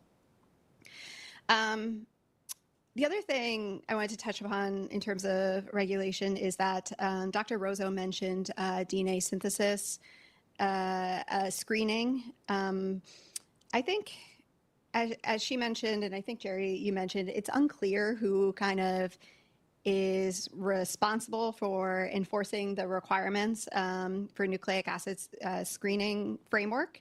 And I think it was made even more unclear with the repeal of the Biden-era executive order on the safe, secure, and trustworthy development and use of AI. The framework is still in place, but again, that responsibility piece and accountability is a bit unclear. So I'm glad to see progress in the House through the Nucleic Acid Standards for Biosecurity Act to address the lack of consistent screening standards, so we can continue to protect U.S. innovations while also shaping global standards. And I encourage the House and Senate to positively consider this bill. But we still need further congressional action, especially since we don't have a BioStar currently, to make DNA synthesis a more clear requirement, DNA synthesis screening, a more clear requirement.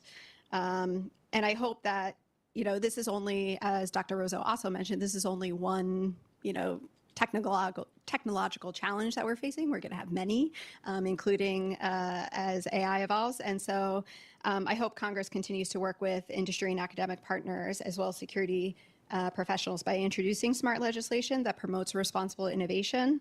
And, I really look forward to continuing conversations on how BioStar will help address that, that problem of governance keeping up with the pace of technological development. Thank you. I think, Selva, you're on deck for this.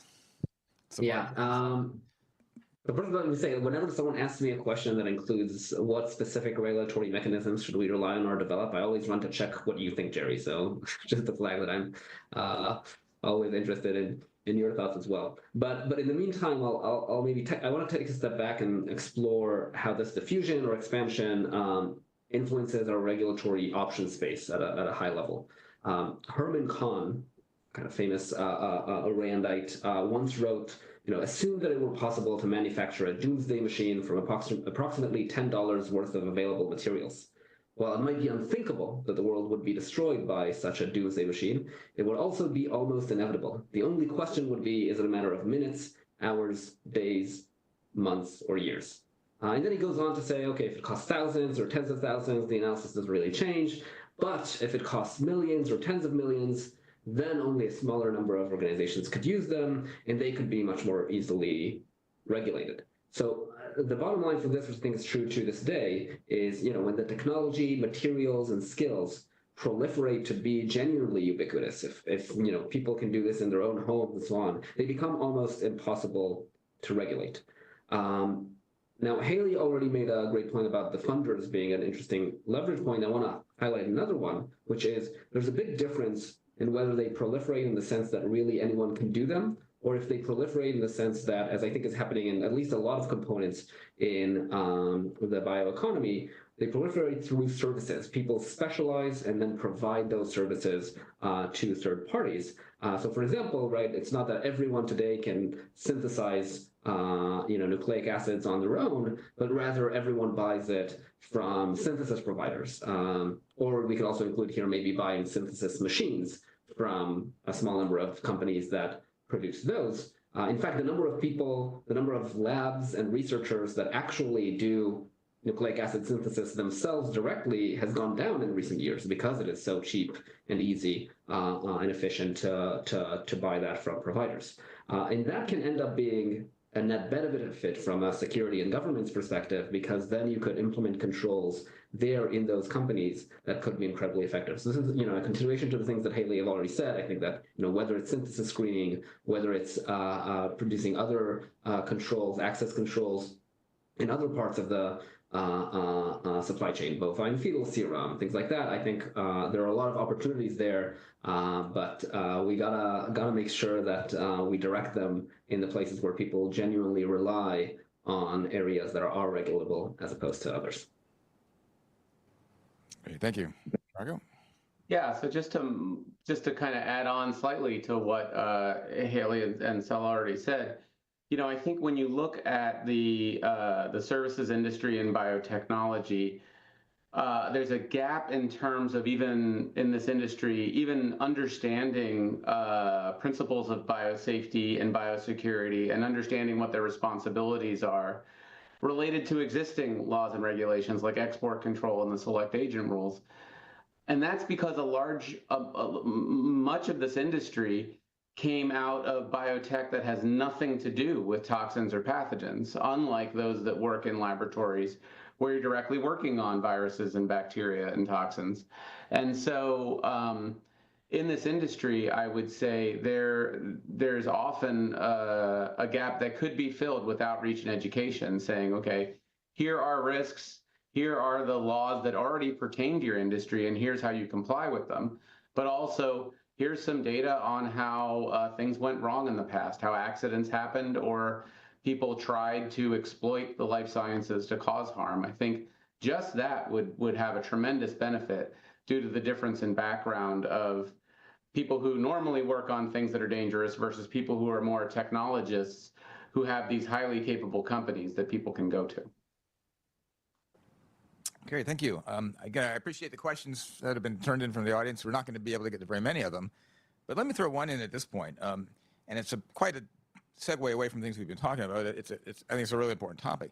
How can you control and contain the spread of misinformation during crises when that misinformation could put people's lives in danger? You're closest, I'm starting with you. Great. Yeah, this is not my area of expertise, but I agree that it is an important factor to consider. For example, when you're looking at kind of the full spectrum of how AI is impacting bioweapon development and use, I heard an interesting kind of framing of this. We usually, and I think here on this panel, we think about, AI impacting the capabilities to design, synthesize, really kind of the production phase of bioweapon development. But there's a whole lot of stuff that happens before that. There's ideation, there's justification. Why is this, the weapon we want to use? And then kind of on the other end, when they've designed it and they're thinking about deploying, there's looking at the field conditions, how this will impact people. And I think part of that is also misinformation and disinformation, especially if you want to avoid getting caught. And so you deploy like a misinformation or disinformation campaign as part of your, destructive aims in using a bioweapon. And so I think and using AI to kind of facilitate, better reach with your misinformation, disinformation, I think is a concern, as well as using AI kind of in all those different stages. I think we need to think clearly about how it's impacting the different components, just how we think about how AI is impacting the life cycle of research and biotechnology development. We also think how it's impacting the cycle of bioweapon development and where are opportunities where we can disrupt and prevent the kind of the advantage AI gives a malicious actor. I don't know the answer to helping address kind of the using AI to facilitate better like a misinformation campaign, but I think it's an important part of addressing that whole life cycle of BW development. I would look forward to what my colleagues think about this. I now realize I shouldn't have called you out. I should have offered any of the panelists who wanted to answer that, recognizing that if this is too hard to answer, then you could take a pass. But anybody who would like to contribute to this? Rock. Yeah, so I mean, on the good news story, a lot of these AI tools that we've been talking about, are very good at understanding human text and comparing it to a body of what you might call truth, and basically being able to automatically identify misinformation or disinformation at the same speed at which it's being developed, and then also create counter narratives that are closer to that body of truth. That's the good news. So here, AI is not only a tool for the offense in that they can generate misinformation and disinformation in various voices targeted to a bunch of different audiences at the speed of copy and paste, but also other AI tools can identify and counter that with equal alacrity. The problem is, and I think we're living this now, is that misinformation is difficult to identify objectively from viewpoints that represent all of society. So for instance, related to vaccines, someone might say, oh, my aunt just got vaccinated against X and then she had a heart attack. That may be true. So countering that with just information on, well, the rates of heart attack are no different in vaccinated and unvaccinated populations and blah, blah, blah, is not particularly convincing. Also, like the viewpoint on what you think are acceptable risks and acceptable actions to take and the acceptable costs of those actions all differ markedly depend on your viewpoint. And so we really will struggle as a society to say, this is the true body of information against which everything else should be judged, especially if we're trying to do this internationally. However, when applied in the right way and directed, the AI tools do have that capacity. We just have to kind of come together as a society as to what our goals are, which is going to be very difficult. Great, thanks. So, anything to add, or should we go on? Happy to say, maybe I'll add one last thing, which is I think one really important in the engagement with misinformation is focusing on the majority and not the fringe. There are some people who believe in conspiracy theories because they love the conspiracy, they have a distrust of authority, and health is one instance where that could be applied. And those are hard to, very hard to convince otherwise. It's a game of whack-a-mole. You explain one thing, they come up with another. But the majority of people are not that. The majority of people are genuinely trying to understand what to believe, what is true, with limited time, limited domain-specific expertise, and a lot of noise coming at them from different directions. And for these, I think that sharing information, providing that reliable information, and being very transparent about it, both about uncertainties and how it was produced and so on, I think is really useful. And I think that often in media, there's a tendency to go to the extreme. If we're talking about vaccine hesitancy, which Rocco mentioned, talk about the people who believe that Bill Gates is using microchips to put it in people's, putting microchips in people. Whereas I think a lot more common is, things like, wait a second, we did this vaccine faster than ever. Does this mean we have less tests? Does it mean I can trust it less? This is a very legitimate question that people might have concerns about, and it's worth explaining exactly what has changed in the process and so on. So not that fixes the problem, but I think that's an important thing to not be distracted by the extremes and aim at the majority. Great. We're ticking down to the end of the session. I had another topic I'd actually left a teaser for last time, which I might want to get to, but I also wanted to preview that we're going to have a round of Final Jeopardy at the end, where I'm going to say, is there anything I should have asked you and didn't, and invite you to add something that we haven't covered yet. So I'll need to do a combination. I'll ask this question about the transparency versus restricting information, which I'd like to hear you. But if you're more concerned about the thing that you really wanted to say I haven't given you the chance to, then that can be option B. We've heard in a previous panel about the importance of transparency and openness to fostering public trust, and that, of course, is necessary in democratic societies to welcome the kind of research and technology that we've been talking about today. At the same time, everybody on this panel has wrestled with concerns about what we've come to call information hazards, the fact that the dissemination, not of misinformation, but the dissemination of true information that may be needed to reduce biological risk can nevertheless be exploited by people to do harm. It's not so much a safety issue. We know pathogens evolve, they mutate, they defeat antibiotics. They don't read the paper. So if we're talking about the safety things we're doing, we're not so worried about what the pathogen is going to learn out. It's a big problem for security because our adversaries are trying to figure out where we're able to defend, and they're trying to defeat that. So there's all sorts of ways in which information hazards can pop up. It might be a novel scientific finding that reveals vulnerability nobody had realized, and we're going to have a hard time rebooting the human body to fix.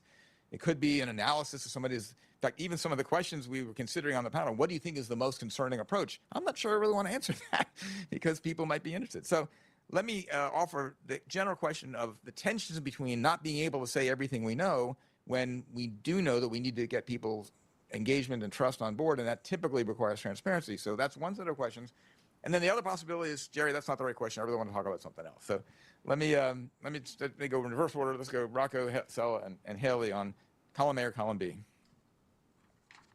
Yeah, the good news is a lot of the information that's needed to understand pathogenesis or to take defensive actions or to make the right investments is not the same that could be misused. So careful consideration about what truly can be redacted or shared only within trusted networks is, I think, a very potent tool there.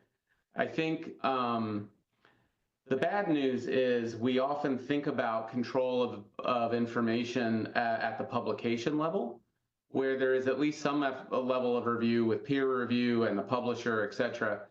But honestly, that's kind of late in the process in that the experiment was already done, one, but two, oftentimes you've talked about it at several scientific conferences, et cetera. And so really we have to be thinking about dual use and potential misuse of information from very early on in the process and understanding exactly what we want to communicate early on. And unfortunately, that's going to require extensive, once again, outreach and education, because sometimes these issues are caught very, very late in the process, if at all. Also, I want to say that we've kind of known what to do for decades now when it comes to this, but we're really bad at doing it. Like, still, you see journal publications on a, I would say, monthly basis that have details that at least I wouldn't like to see in print. And so getting this out in a way that is more robustly acted upon is a very valuable thing. And I think, and maybe Haley wants to talk about this more, the Funders Compact might be one way of doing that. Thank you. Sala. Yeah, first of all, I completely agree with everything Rocco said. I think maybe I'll say my original background is in information security and cybersecurity. And in that field, it is pretty standard practice that when you discuss vulnerabilities, you first share them with defenders and the relevant authorities.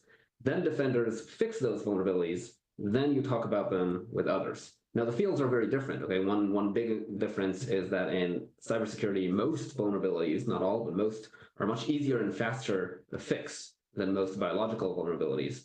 So the implementation phase will look different, but I think the principles still apply. I think that when we're talking about important large-scale vulnerabilities that have a lot of importance to them, these should be discussed, but they should be discussed with the stakeholders that can do something positive about them, rather than kind of shouted from the town square. But then, to Rocco's point, we do need to do something about them. I think, I've read multiple red teams of various things, some by people with us here today, that, many, many years ago said, okay, well, clearly a malicious actor could do 1, 2, 3, but that doesn't get fixed. So I think the pressure really should be on first reporting it to the relevant authorities, then actually fixing them. And then great, let's talk about them more publicly, but not while they could directly endanger the safety of the public. Yeah, we've got 76 seconds to bring us home. Yeah, I won't take that much. So yeah, what Rocco alluded to, I think there is a lot of leverage at the funding stage to kind of drive best practices for, what information can be published and for them to drive those standards. Because I agree, by the time you're getting to publication, it's very late in the stage, given preprints and, all the things that are currently kind of the practices that are used in scientific publication. So targeting the scientific journals is probably not the most effective thing you can do. So starting kind of like earlier in that intervention cycle with the funders, I think could be a really promising potential solution. And Rocco will take that into consideration in our next forum meeting. So thanks. Well, I just want to take this opportunity to thank the panelists. I maybe selfishly think it's been a fascinating discussion. I want to thank Brookings for putting this on. Not only the two panels, but the speakers before I thought were fascinating. At one point in Washington, I'd made a rule I was never going to go to a talk by a politician because they're just going to say something political, but I thought Senator Peters' remarks were quite illuminating. And so Sanjay, I guess I'll invite you to close this off.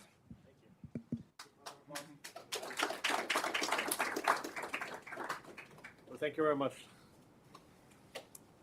This was really fascinating and enlightening, and I want to thank all of you for sticking with us. It's a long event, but I think these are really important conversations that we have to have in a, as Jesse said, in a productive, in a respectful way, and we look forward to doing more in that space. Thank you. Have a good evening, everyone.